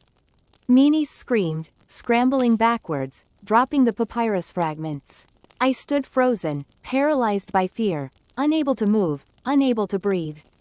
The creature took a step towards us, the obsidian heart pulsing faster, brighter. The air crackled with energy, the scent of ozone growing stronger. It opened its mouth, revealing rows of needle-sharp teeth. And then it spoke. Its voice was a rasping whisper, a chilling blend of human and something other. The Ka is mine. The last thing I saw before darkness consumed me was the obsidian heart, pulsing with a malevolent energy, growing larger, brighter, filling my vision with its unholy light. The last thing I felt was the cold, metallic touch of the creature's claws, sinking into my flesh. The hieroglyphs shimmered under the beam of my failing flashlight. They depicted scenes I'd become sickeningly familiar with, humans, rendered in exquisite detail, being subjected to procedures. Not surgery, not as we understand it. More like reassembly, limbs spliced onto different bodies, heads grafted onto animal forms. The artistry was breathtaking, the subject matter horrifying. The air grew colder, heavy with a scent I couldn't place, something metallic and organic, like blood and ozone. My breath hitched in my throat. The deeper I went into this subterranean complex beneath the Giza Plateau, the more I regretted ever accepting Professor Alara's invitation. She'd promised groundbreaking discoveries, a rewriting of history. She'd delivered, but at what cost? Professor? I called out, my voice a thin thread in the vast chamber. Only the echo answered. The chamber was colossal, dwarfing even the largest of the pharaoh's tombs. Giant obsidian pillars, carved with spiraling patterns that seemed to shift in the flickering light, held up a ceiling lost in the gloom. In the center, a platform of polished granite gleamed, bathed in an ethereal blue light emanating from a source unseen. And on the platform, something moved. My heart pounded against my ribs. I crept closer, my flashlight beam dancing nervously across the scene. It was a sarcophagus, unlike any I'd ever seen. Crafted not from stone, but from a dark, shimmering metal, it pulsed with an internal light, the blue glow intensifying, casting strange shadows that writhed and danced around the chamber. The lid began to slide open, revealing not the desiccated remains of a pharaoh, but something else entirely. Something fleshy, something that pulsated. A low humming sound filled the air, vibrating through the very floor beneath my feet. Fear, cold and paralyzing, gripped me. I wanted to run, to scream, but my limbs felt leaden, my voice trapped in my throat. Then, it spoke. Not with a voice, not exactly. The sound came from everywhere and nowhere, resonating within my skull. It was a language of thought, of images, of pure, raw emotion. We have been waiting. Asterisk. Images flooded my mind. A vast, interstellar empire, ruled by beings of immense power, who had seeded life on Earth millennia ago. Genetic manipulation, the creation of the pharaohs as their intermediaries, the construction of this facility, for a purpose I couldn't comprehend. A purpose that chilled me to the bone. The cycle begins anew. Asterisk. The fleshy mass within the sarcophagus began to rise, taking on a vaguely humanoid shape. Tendrils of dark, glistening tissue extended, probing the air. The blue light intensified, blinding me momentarily. When I could see again, a figure stood before me. It was tall and slender, its skin a shimmering obsidian black. Its features were unsettling. Humanoid, yet alien. Large, almond-shaped eyes, devoid of pupils, burned with an inner light. Its mouth, a thin, lipless slit, stretched into a grotesque approximation of a smile. Professor Alara? I stammered, a flicker of hope igniting within me. Had she somehow transformed? Was this some bizarre side effect of the ancient technology? The figure tilted its head, the obsidian skin reflecting the blue light like polished stone. The telepathic voice echoed in my mind again, colder, sharper now. She served her purpose. Asterisk. A wave of nausea washed over me. I knew then, with sickening certainty, that Alara was gone. Absorbed, consumed, whatever this thing was. It wore her memories, her knowledge, like a stolen garment. The figure stepped off the platform, its movements unnervingly fluid, and glided towards me. I stumbled back, my hand scrabbling for the flashlight, my only weapon against the encroaching darkness. You too will serve. Asterisk. It raised a hand, its long, slender fingers tipped with claws that shimmered like polished obsidian. The air crackled with an unseen energy. Suddenly, a voice, human, desperate, echoed from the corridor behind me. Run, Sarah, run. It was David, Alara's assistant, the man who'd been growing increasingly uneasy with the professor's obsession with the ancient texts. He burst into the chamber, a flare gun clutched in his hand. He fired, the magnesium flare illuminating the chamber in a brilliant flash of white light. The figure recoiled, hissing, its obsidian skin seeming to smoke where the light touched it. David grabbed my arm, pulling me towards the corridor. We have to go, now. We ran, the echoing hiss of the creature pursuing us, the chilling telepathic voice echoing in my mind. You cannot escape the cycle. Asterisk. The flare sputtered and died, plunging us back into darkness. But this time, the darkness felt different. It felt alive, and it was hunting us. The hieroglyphs pulsed with a nauseating, rhythmic glow, bathing the chamber in waves of sickly green. I stumbled back, my hand flying to the Anubis mask clamped over my face, as if it could offer some protection from the otherworldly radiation emanating from the walls. Nefertari remained eerily still, her eyes fixed on the shifting symbols, a faint smile playing on her lips. It was a smile that didn't reach her eyes, a smile that spoke of ancient secrets and unsettling truths. "The gateway," she whispered, her voice a dry rustle, like parchment scraped against stone. "It is almost ready." I wanted to demand answers. What gateway? Where did it lead? But fear, cold and paralyzing, had gripped my throat. The air itself felt charged, thick with an unseen energy that crackled against my skin. The hieroglyphs seemed to writhe, to rearrange themselves into bizarre, incomprehensible patterns, and from within the very stone of the walls, I could hear a low, humming drone, growing steadily louder. "Nefertari," I managed to croak, the word distorted by the mask. "What are you doing?" She turned to me then, and in the flickering green light, her eyes seemed to burn with an unnatural brilliance. "Opening the way," she replied, her voice ringing with an unsettling resonance. "Opening the way for those who slumber beyond the stars." My blood ran cold. The fragmented whispers I'd overheard, the cryptic warnings in the ancient texts, the disturbing rituals I'd witnessed, they all coalesced into a horrifying realization. This wasn't just about advanced technology, it was something far more ancient, far more cosmic. The humming intensified, resonating deep within my chest. The chamber began to vibrate, and dust rained down from the ceiling. Cracks, hairline thin and glowing with the same unsettling green light, spider-webbed across the walls. The hieroglyphs now spun in a dizzying vortex, their light pulsating in time with the humming. I knew I had to stop her. Whatever she was unleashing, whatever lay beyond that shimmering portal, it couldn't be good. But I was frozen, paralyzed by the sheer immensity of the power unfolding before me.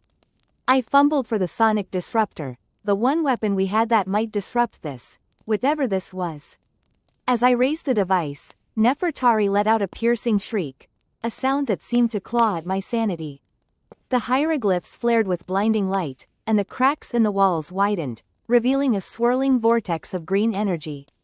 The humming escalated into a deafening roar, and the very air seemed to tear apart. Then, from the heart of the vortex, something began to emerge. It wasn't a physical form, not at first. It was a presence, an oppressive weight that pressed down on me, stealing the breath from my lungs. It felt alien, ancient, and utterly malevolent. Tendrils of green energy snaked out from the vortex, reaching towards Nefertari. She raised her arms, welcoming them, a look of ecstatic fervor on her face. The tendrils wrapped around her, enveloping her in their ethereal embrace. Her body began to glow, pulsating with the same otherworldly energy as the vortex. I finally managed to activate the sonic disruptor, aiming it at the vortex. A high-pitched whine filled the chamber, cutting through the deafening roar. The vortex flickered, the green energy pulsing erratically. Nefertari screamed again, a sound of pure agony, as the tendrils recoiled, momentarily releasing her.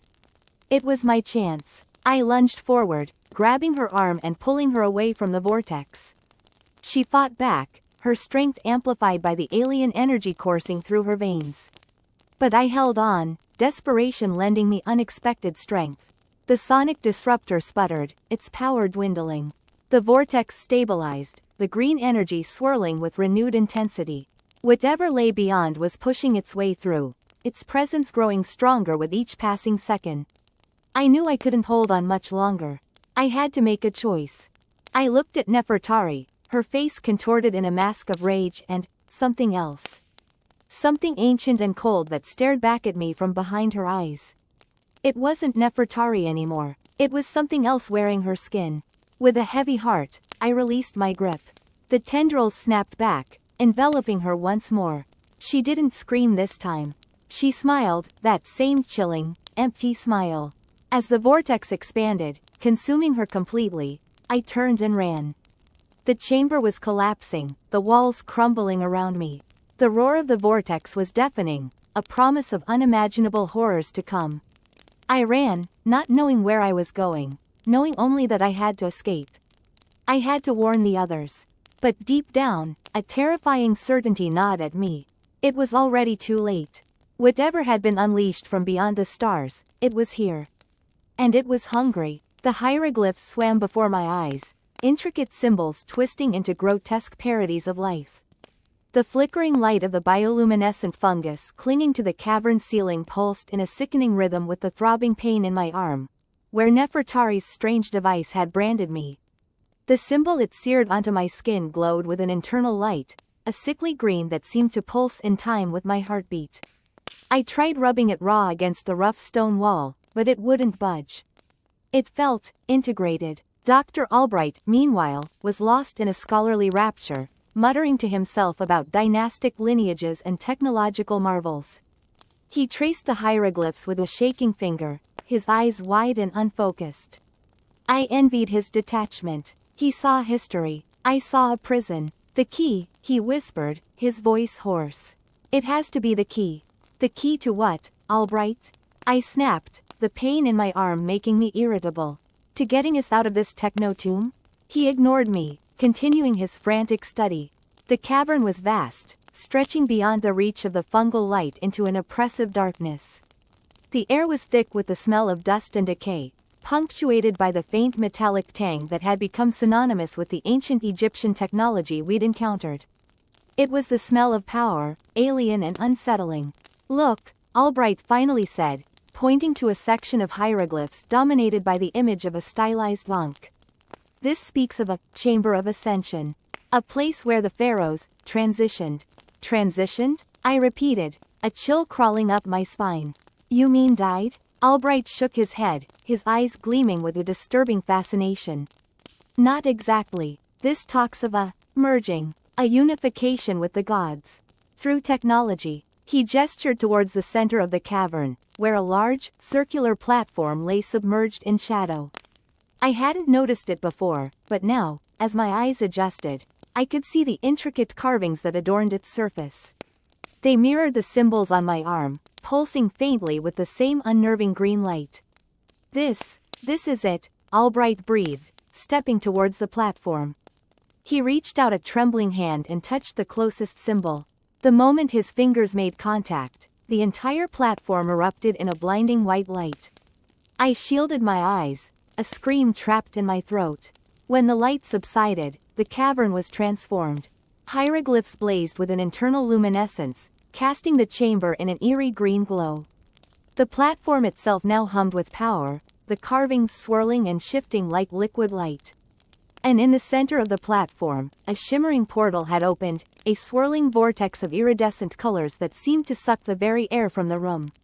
The Chamber of Ascension, Albright murmured, his voice awestruck. It's real. He took a tentative step towards the portal, his eyes fixed on the swirling colors. I wanted to stop him, to scream at him to stay back, but a strange paralysis gripped me. The same force that had branded my arm now seemed to be pulling me towards the platform, a magnetic draw I couldn't resist. What do you see? I managed to ask, my voice barely a whisper. Albright didn't answer. He was completely entranced, his face bathed in the otherworldly light of the portal. He took another step, and another, until he was standing at the very edge of the swirling vortex. Then, he reached out. His hand disappeared into the portal as if dipping into water. A wave of nausea washed over me, the metallic tang in the air intensifying to a sickening degree. Albright's eyes widened, his face a mask of wonder and terror. He turned back to me, a strange smile playing on his lips. It's beautiful, he whispered. Beyond comprehension. And then, with a final, lingering look, he stepped into the portal. The vortex shimmered for a moment, then vanished, leaving the platform dark and silent. The hieroglyphs faded back to their dull, inert state. The cavern, once illuminated by the otherworldly glow, was plunged back into shadow. I was alone, the pulsing symbol on my arm a constant reminder of the unnatural power that permeated this place. A chilling realization washed over me. Albright hadn't found a way out. He'd found a way, elsewhere. And the brand on my arm. I was next. Something, or someone, was waiting on the other side of that vanished portal, and I had the sinking feeling that it wouldn't be long before it came for me. The Chamber of Ascension was not a tomb. It was a gateway, and I, it seemed, was the next offering. The chilling silence of the cavern pressed in on me, broken only by the frantic thumping of my own heart. I had to find a way out. A way to escape whatever fate awaited me on the other side of that shimmering void. But as I looked around the vast, darkened chamber, a despairing certainty settled upon me. I was trapped, not just in this tomb, but in a far more ancient and terrifying game.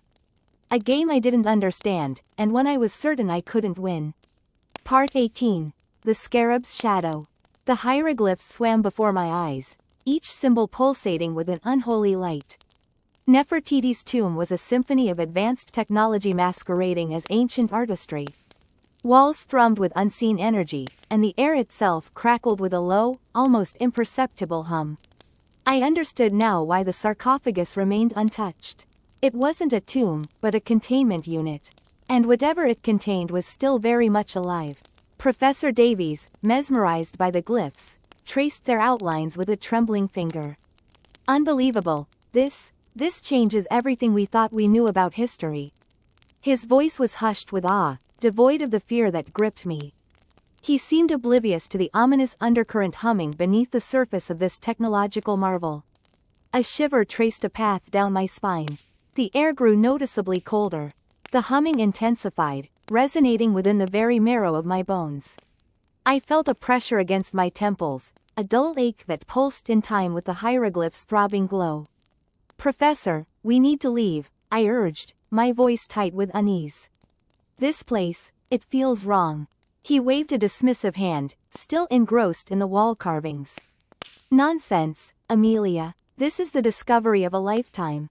We can't just leave." "But the energy readings," I started to say, but the words died in my throat.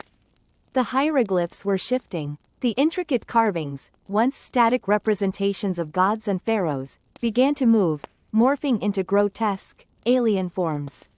Their glowing intensified, bathing the chamber in an eerie, pulsating light.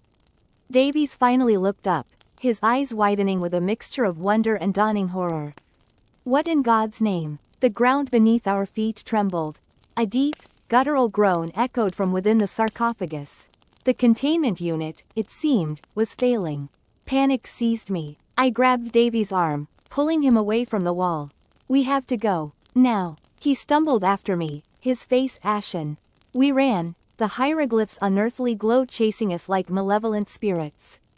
The humming had escalated into a deafening roar that vibrated through the very stone of the tomb.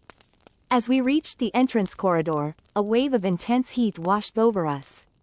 The air shimmered, distorting the already shifting hieroglyphs into even more horrific shapes.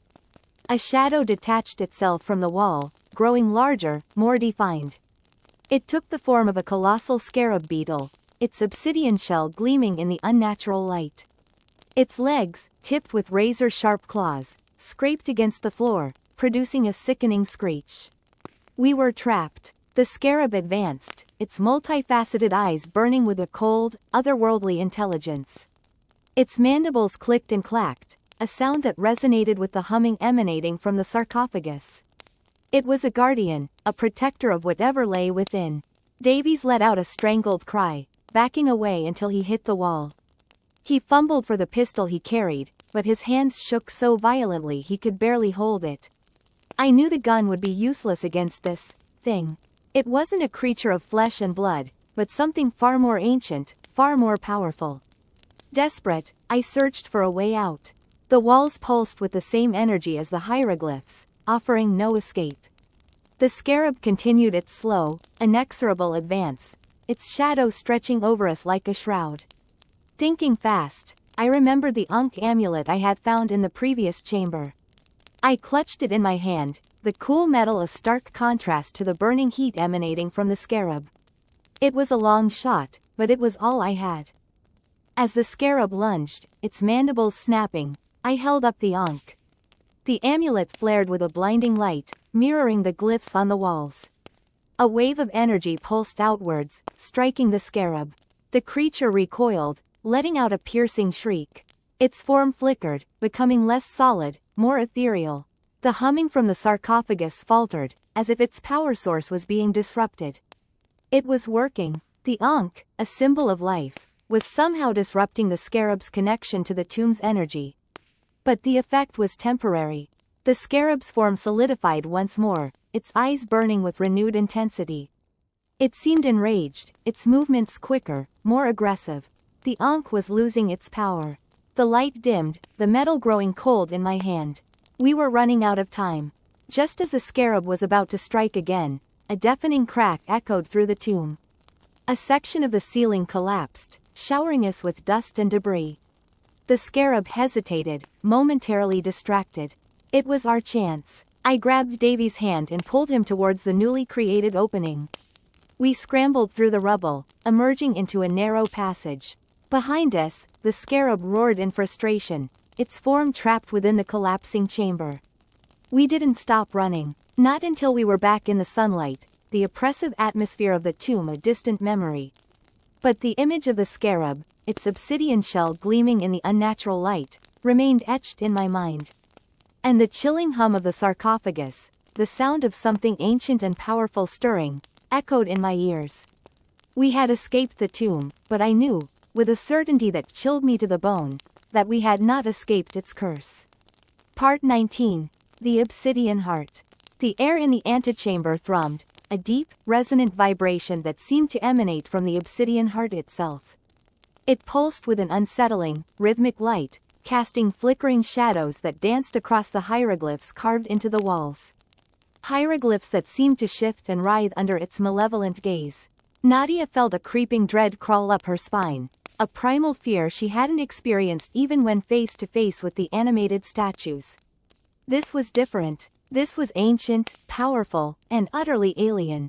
Professor Armitage, seemingly oblivious to the escalating tension, circled the heart, his fingers twitching as if wanting to touch its smooth, pulsating surface. Magnificent, he whispered, his voice a reverent hush. The source of their power, the key to everything. Professor, Nadia began, her voice strained, I don't think we should. He cut her off, his eyes gleaming with an unnatural light. Don't you see, Nadia? This is what we've been searching for. This is the culmination of years of research, the proof that our theories were correct. Imagine the possibilities. He reached out, his hand trembling, and placed his palm against the obsidian surface. The thrumming intensified, the pulsating light growing brighter, and the air crackled with an almost visible energy. Nadia stumbled back, a choked cry escaping her lips. The hieroglyphs on the walls began to glow, a sickly green light emanating from the intricate carvings. The figures depicted within seemed to come alive, their eyes burning with the same eerie light as the heart. They moved with a jerky, unnatural grace, their limbs contorting at impossible angles as they stepped out of the wall, one by one. Nadia recognized some of the figures. They were the pharaohs and deities depicted in the tomb's other chambers, but these weren't the statues they'd encountered before. These were something else entirely. Something more. They radiated an aura of immense power, a power that felt both ancient and horrifyingly advanced. Professor Armitage, his hand still pressed against the obsidian heart, laughed, a high-pitched, delirious sound that echoed through the chamber. They're here, he gasped, his voice filled with awe. The architects of this incredible civilization, they've returned. The figures advanced, their glowing eyes fixed on Nadia. They moved with a silent, predatory grace, their forms shimmering and distorting as if they were only partially real. Nadia felt a wave of dizziness wash over her, the air thick with a strange, metallic scent. She fumbled for her pistol, but her hand trembled so violently she could barely hold it. Professor, she pleaded, her voice barely a whisper, we have to get out of here. He didn't respond. His eyes were glazed over, his body rigid, as if he were in a trance. The pulsating light from the obsidian heart seemed to flow into him, enveloping him in a shimmering aura. He was no longer himself. He was connected. The figures closed in, their glowing eyes burning into Nadia. She raised her pistol, her finger tightening on the trigger. She knew it was futile. Conventional weapons were useless against these beings. But she had to try. She had to do something. As the first figure reached out, its hand extending towards her with unnatural speed, a blinding flash of light erupted from the obsidian heart. Nadia screamed, shielding her eyes with her arm. The thrumming intensified, the air vibrating so violently it felt like her bones would shatter. When the light subsided, Nadia slowly lowered her arm. The antechamber was empty. The figures were gone. Professor Armitage lay slumped against the obsidian heart, his eyes closed, his face pale and lifeless. The heart itself had dimmed, its pulsating light reduced to a faint flicker. Nadia cautiously approached the professor, her heart pounding in her chest. She reached out, her hand trembling, and gently shook his shoulder. He didn't respond. She pressed her fingers against his neck, searching for a pulse. Nothing. He was dead. Nadia stumbled back, a sob escaping her lips. She was alone, trapped in a tomb filled with the ghosts of a civilization whose technology defied comprehension. A civilization that had returned, even if only briefly, and had taken the professor with them. The obsidian heart pulsed weakly, a faint flicker of light in the oppressive darkness.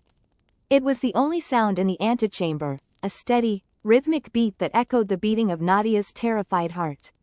She knew, with a certainty that chilled her to the bone, that this was not the end. This was only the beginning. The ancient Egyptians had returned, and they weren't finished with her yet. The obsidian heart held their secrets, and they would do anything to protect them. And now, Nadia was the only one left to stand in their way. The hieroglyphs shimmered, their unearthly light casting strange, elongated shadows across the chamber. A low hum resonated from the obsidian obelisk, growing in intensity with each passing second.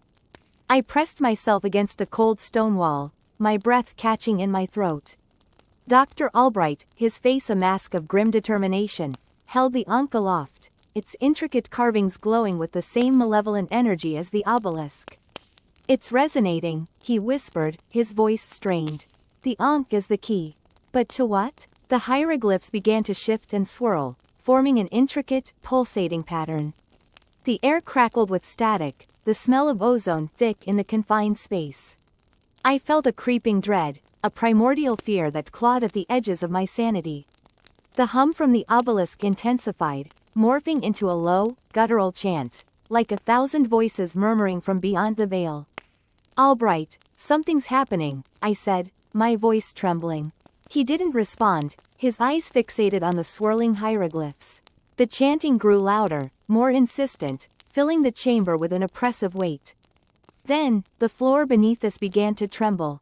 Cracks spider-webbed across the stone floor, radiating outwards from the obelisk. Dust and debris rained down from the ceiling as the tremors intensified. The chanting reached a fever pitch, and a blinding white light erupted from the obelisk, engulfing the entire chamber. I squeezed my eyes shut, shielding my face from the intense light and heat. A wave of nausea washed over me, and I felt a sharp, piercing pain in my head. The ground bucked beneath my feet, throwing me off balance. I stumbled, falling to my knees, the roar of the obelisk deafening in my ears. Then, just as suddenly as it began, the light faded. The chanting ceased. The tremors subsided. I slowly opened my eyes, blinking in the dim light. The chamber was filled with a thick, swirling mist, illuminated by the faint, ethereal glow of the hieroglyphs. The obelisk pulsed with a subdued energy, its hum barely audible.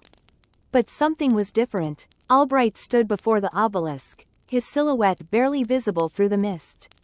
He was motionless, his arms outstretched towards the obelisk, the ankh still clutched in his hand. "Albright?" I called out, my voice hoarse. He didn't respond. Cautiously, I approached him, my heart pounding in my chest. As I drew closer, I noticed something disturbing. The mist seemed to be coalescing around him, swirling and twisting like spectral serpents. His skin shimmered with an unnatural luminescence, and his eyes, wide and unblinking, glowed with an unearthly light. "Albright, what's happening to you?" I asked, my voice barely a whisper. He slowly turned towards me, a strange, vacant smile spreading across his face. His lips moved, but no sound came out. The mist surrounding him intensified, obscuring his features in a swirling vortex of shadow. Then, a voice, cold and ancient, echoed through the chamber. It wasn't Albright's voice. It was something else entirely. Something inhuman. "He is no longer Albright," the voice hissed, its words resonating deep within my bones. "He is a vessel, a conduit." Terror gripped me, paralyzing me in place. I wanted to scream, to run, but I couldn't. I was trapped, both physically and mentally, by the oppressive presence that had taken hold of Albright. The mist surrounding him began to dissipate, revealing his transformed form. His skin was now a sickly gray, his eyes burning with an intense, malevolent light. Strange, intricate markings, similar to the hieroglyphs on the obelisk, had appeared on his face and arms, glowing with the same unearthly energy. "The gate is open," the voice continued, its tone laced with a chilling triumph. "The way is clear, and soon, they will return." A wave of nausea washed over me, and I staggered back, my mind reeling. I knew, with a certainty that chilled me to the core, that whatever they were something ancient, something powerful, and something utterly terrifying. And Albright, or rather, the thing that now inhabited his body, was the key to their return. The transformed Albright took a step towards me, his eyes burning into mine. The hieroglyphs on the walls pulsed with a renewed energy, their light casting grotesque shadows that danced and writhed across the chamber. The air crackled with anticipation, the silence broken only by the soft, rhythmic hum of the obelisk. The gate was open, and whatever lay beyond was about to be unleashed upon the world. Part 21. The Obsidian Heart. The silence in the antechamber was thicker than the dust that coated the hieroglyphs. I ran my gloved hand over a depiction of Anubis, the jackal-headed god of the dead, and felt a chill deeper than the desert night could explain. Beneath the surface, beyond the familiar iconography, something thrummed, a subtle vibration like a predator's purr. It emanated from the heart of the pyramid, from the sealed chamber we'd finally managed to locate. Professor Davies, his face etched with an unsettling mix of fear and fascination, adjusted his spectacles. "Incredible. The energy signature is off the charts. Whatever's in there," he trailed off, unable to articulate the dreadful possibilities swirling in his mind. "We'd lost 2 more men to the pyramid's defenses. One vanished without a trace, swallowed by a section of wall that shimmered and solidified behind him like quicksilver. The other, it was better not to dwell on the fate of poor Jackson." The hieroglyphs depicting the weighing of the heart ceremony now held a sickening new meaning. Jackson's heart, it seemed, had been found wanting. By what, by whom, we couldn't comprehend. "We proceed with caution," I stated, my voice steadier than I felt. The fear was a living thing now, crawling beneath my skin, whispering warnings in a language I couldn't understand, yet instinctively dreaded. The massive stone door to the inner chamber stood before us, intricately carved with symbols that pulsed with an inner light. A faint hum emanated from its surface, resonating with the unsettling vibrations within. Davies, driven by his insatiable curiosity, stepped forward and ran a trembling hand over the carvings. This isn't just stone," he breathed, his eyes wide with awe. "It's alive." The stone felt warm, almost pulsating, like a living organism. The faint light intensified, and the symbols began to shift and rearrange themselves before our eyes, forming words in a language none of us recognized. It was then that the humming escalated into a deep, resonant drone that seemed to vibrate deep within our bones. "Stand back," I yelled, sensing imminent danger. As if in response, the door began to recede into the wall, not sliding or swinging open, but disappearing into itself, revealing an opening that seemed to shimmer with an unnatural, otherworldly light. We stood on the threshold, staring into the unknown. The chamber within was circular, bathed in a soft, ethereal glow that emanated from a single object in the center. It was a large, obsidian heart, resting on a pedestal of polished gold. The heart pulsated with a slow, rhythmic beat, casting shadows that danced across the walls like phantoms. The air within the chamber felt heavy, charged with an almost palpable energy. We could feel the heart's pulsations in our chests, a slow, steady drumbeat that seemed to synchronize with our own heartbeats. It was hypnotic, mesmerizing, drawing us in with an irresistible force. "The heart of Osiris," Davies whispered, his voice filled with a mixture of reverence and terror. "The source of their power." We moved forward, drawn by the heart's strange allure, our steps echoing in the unnerving silence. As we approached, the heart's pulsations grew stronger, the shadows on the walls more frantic, and the air crackled with unseen energy. I felt a prickling sensation on the back of my neck, a primal warning that screamed danger. I stopped, forcing myself to break free from the heart's hypnotic pull. Something was wrong, terribly wrong. This wasn't a source of power, it was a trap. Davies, wait, I shouted, but it was too late. He reached out and touched the obsidian heart. The moment his fingers made contact, the chamber erupted in a blinding flash of light. A wave of energy knocked us back, throwing us against the walls like rag dolls. When the light subsided, Davies was gone. The obsidian heart pulsed steadily, as if nothing had happened, its surface shimmering with a malevolent gleam. I struggled to my feet, my head throbbing, my ears ringing. The two remaining members of our team lay unconscious on the floor. We were alone, trapped in the heart of the pyramid, at the mercy of a power we couldn't comprehend. The obsidian heart pulsed, and I felt a cold dread seep into my soul. It wasn't just Davies who was gone. Something had been taken from us, something essential. And I knew, with chilling certainty, that the heart wasn't finished with us yet. It was waiting, patiently, for its next offering. The hieroglyphs shimmered, the air around them vibrating with unseen energy. I felt Nefertari's hand tighten on mine, her grip cold and clammy. We stood before the sealed gateway, its massive stone surface pulsating with a faint, internal light. The deciphered inscription echoed in my mind, "The heart of Ra awaits. Only the twice-born may enter." Twice-born, I whispered, the words tasting like ashes in my mouth. The ritual, the horrifying transformation, the agonizing rebirth within the amniotic fluids of the golden scarab. I shuddered, the memory of Davis's twisted, resurrected form seared onto my retinas. Nefertari's eyes, usually bright and full of fire, were now clouded with fear. "It is the only way," she murmured, her voice barely above a whisper. "To stop Anubis. To stop him. Him, the unnamed pharaoh, the architect of this technological nightmare masquerading as ancient ritual. The one who pulled the strings from behind the scenes, manipulating events from the shadows of millennia." The gateway hummed, the hieroglyphs glowing brighter. Nefertari released my hand and stepped forward, placing her palm against the cool stone. Runes flickered around her hand, recognizing her royal lineage. A low grinding noise echoed through the chamber as the massive stone door began to slide open, revealing a tunnel bathed in an ethereal, golden light. We stepped inside, the air immediately growing thick and heavy. The tunnel stretched into darkness, the golden light emanating from an unknown source deep within. The walls were smooth, polished obsidian, reflecting our anxious faces back at us. The silence was deafening, broken only by the faint hum of the gateway behind us and our own hesitant breaths. As we walked deeper, the golden light intensified, revealing intricate carvings on the walls. They depicted scenes of transformation, of bodies merging with technology, of human minds being uploaded into metallic shells. They were a grotesque tapestry of technological advancement twisted into religious dogma. Suddenly, the tunnel opened into a vast cavern. The source of the golden light became clear.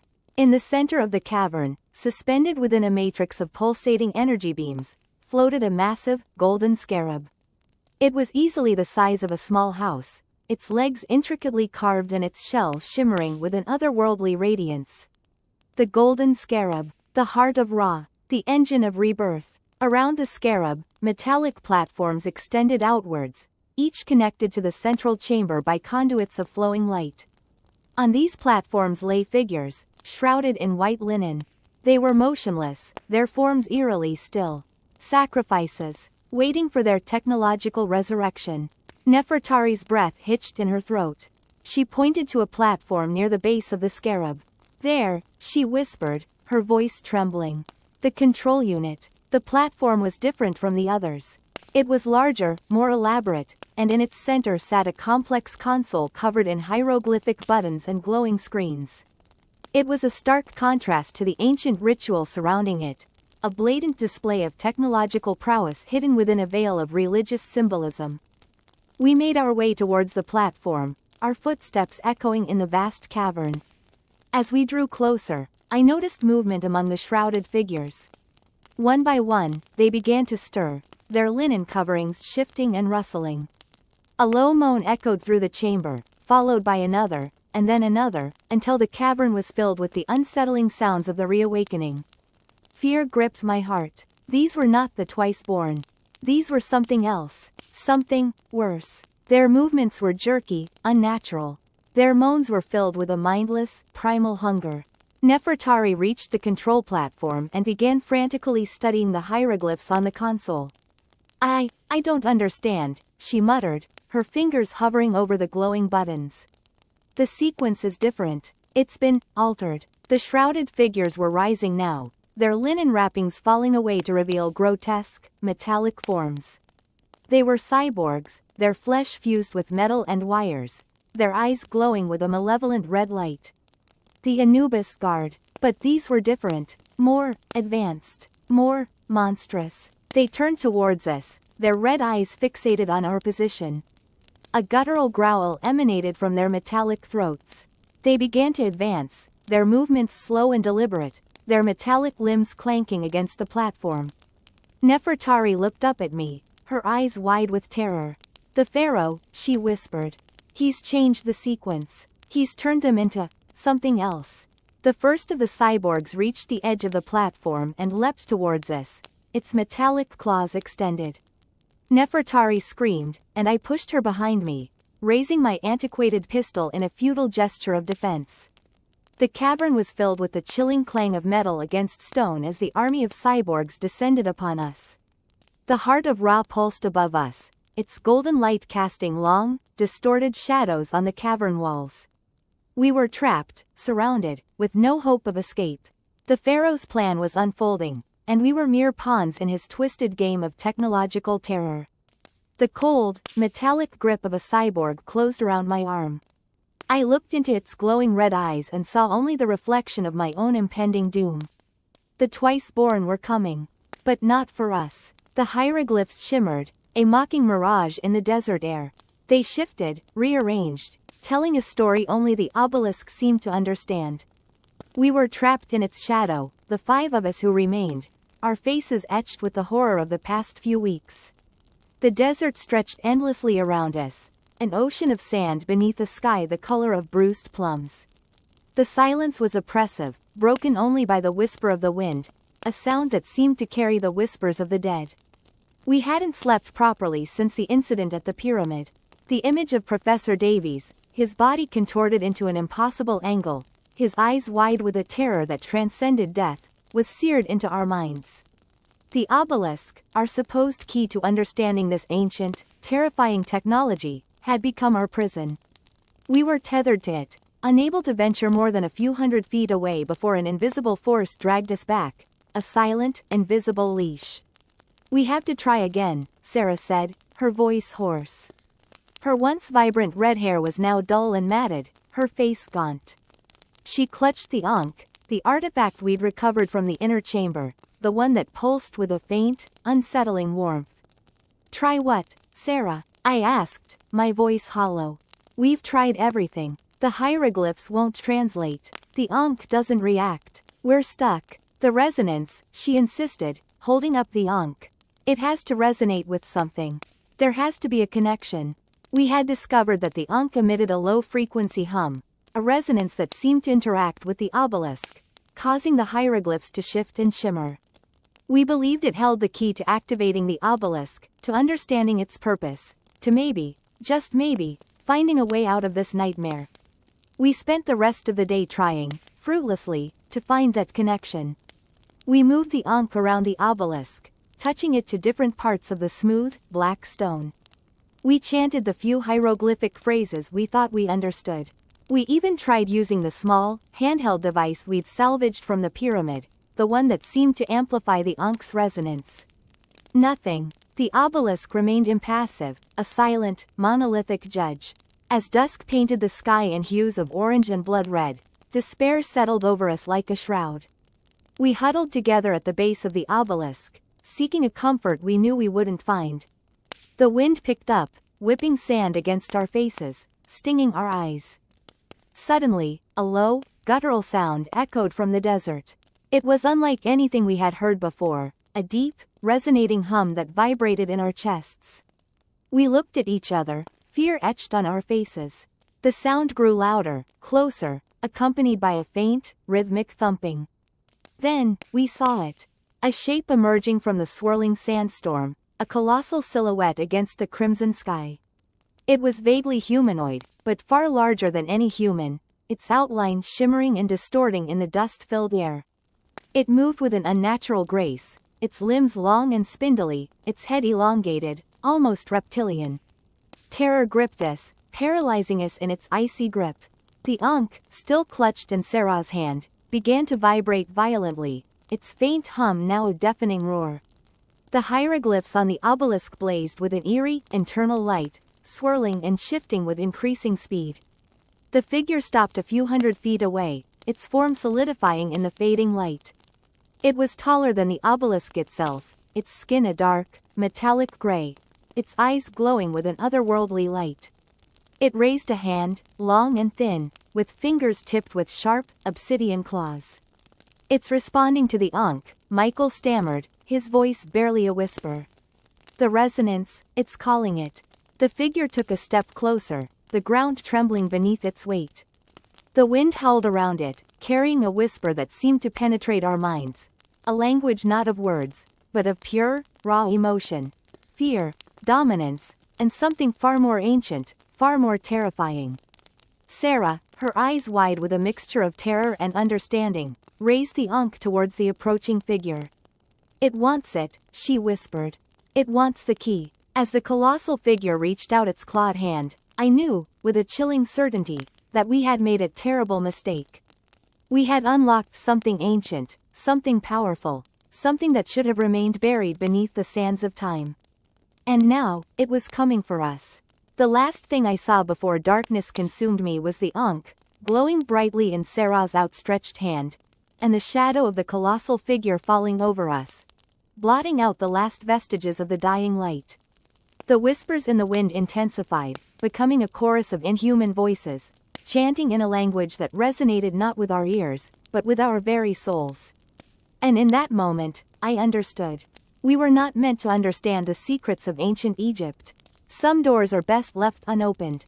Some technologies are best left buried. And some gods are best left undisturbed.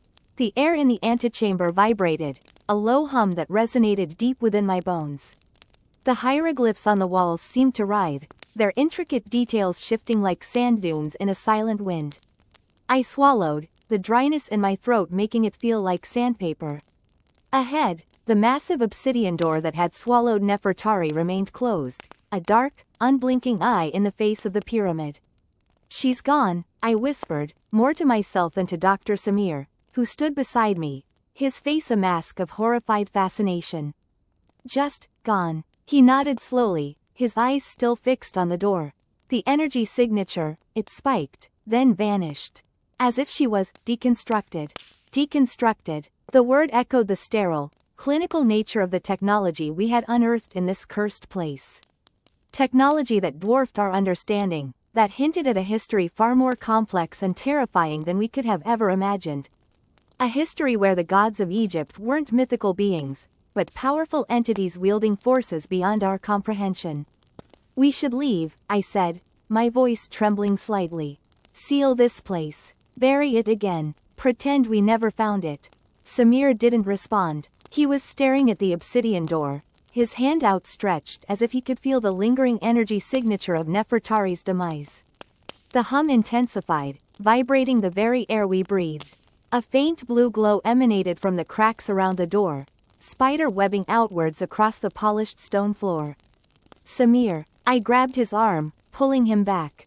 "We have to go." He finally looked at me, his eyes wide and unfocused. "But, the knowledge, the power, it's not worth it," I hissed, fear tightening its icy grip around my heart. "This place, it's not meant for us." Just then, the obsidian door began to slide open, revealing not the expected darkness beyond, but a blinding white light. The humming intensified, becoming a deafening roar that pressed against my eardrums. I covered my ears, squeezing my eyes shut against the overwhelming brilliance. When I dared to open them again, the light had subsided, replaced by a scene that sent a chill down my spine. The chamber beyond the door was no longer the dusty, ancient space we'd glimpsed earlier. It was different, transformed. Gone were the stone walls and hieroglyphs. In their place was a smooth, metallic surface, shimmering with an otherworldly luminescence. Intricate patterns of light pulsed across the walls, like the neural pathways of a giant brain. In the center of the chamber, suspended in midair, was a crystalline structure, radiating a soft, pulsating light. It resembled a giant heart, beating with a slow, rhythmic pulse. Samir, oblivious to my fear, stepped forward, his eyes fixated on the crystalline structure. He reached out a trembling hand, his fingers brushing against its surface. As his fingers made contact, the pulsating light intensified, bathing the chamber in an ethereal glow. The humming rose to a crescendo, and the hieroglyphs on the walls of the antechamber began to glow, their intricate details swirling and shifting with increasing speed. Samir let out a gasp, his body stiffening. His eyes rolled back in his head, and his skin began to shimmer, taking on a translucent, otherworldly quality. I watched in horror as the crystalline structure pulsed brighter, drawing Samir closer, enveloping him in its radiant glow. He began to float, rising slowly towards the heart of the structure. His form flickered, becoming less and less defined, as if he was dissolving into the light itself. I wanted to scream, to run, to do anything but witness this horrifying spectacle. But I was frozen, rooted to the spot, my eyes glued to the unfolding nightmare. The air crackled with energy, the humming resonating deep within my bones. Then, as suddenly as it began, the light subsided. The humming ceased. The crystalline structure dimmed, its pulsating glow fading to a soft ember. Samir was gone, vanished without a trace, absorbed into the heart of this alien technology. I stood there, alone in the antechamber, the silence deafening after the cacophony of moments before. The obsidian door began to slide closed, sealing off the chamber beyond, hiding the secrets within. As the door clicked shut, a single hieroglyph on the wall near the entrance caught my eye. It was a symbol I recognized, one we'd encountered before, the symbol for sacrifice. A cold dread washed over me, a chilling understanding of the true purpose of this place. This wasn't a tomb, it wasn't a temple, it was something far more sinister, something far more ancient. It was a gateway, and we, the unwitting explorers, had just delivered another sacrifice to the gods within. The last thing I saw before the door sealed completely, plunging the antechamber into darkness, was a faint, shimmering outline within the crystalline structure, a ghostly image that looked disturbingly like Samir, his face frozen in an expression of serene, almost blissful, acceptance. And in that moment, I understood. This wasn't just a sacrifice of flesh and blood.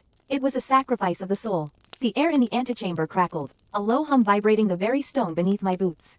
The hieroglyphs, once vibrant imitations of life, now pulsed with a sickening, internal light. They shifted and writhed, their stories morphing into a grotesque pantomime of creation and destruction. The scarab beetle, symbol of rebirth, now gnawed at its own legs, its segmented body twitching in agony.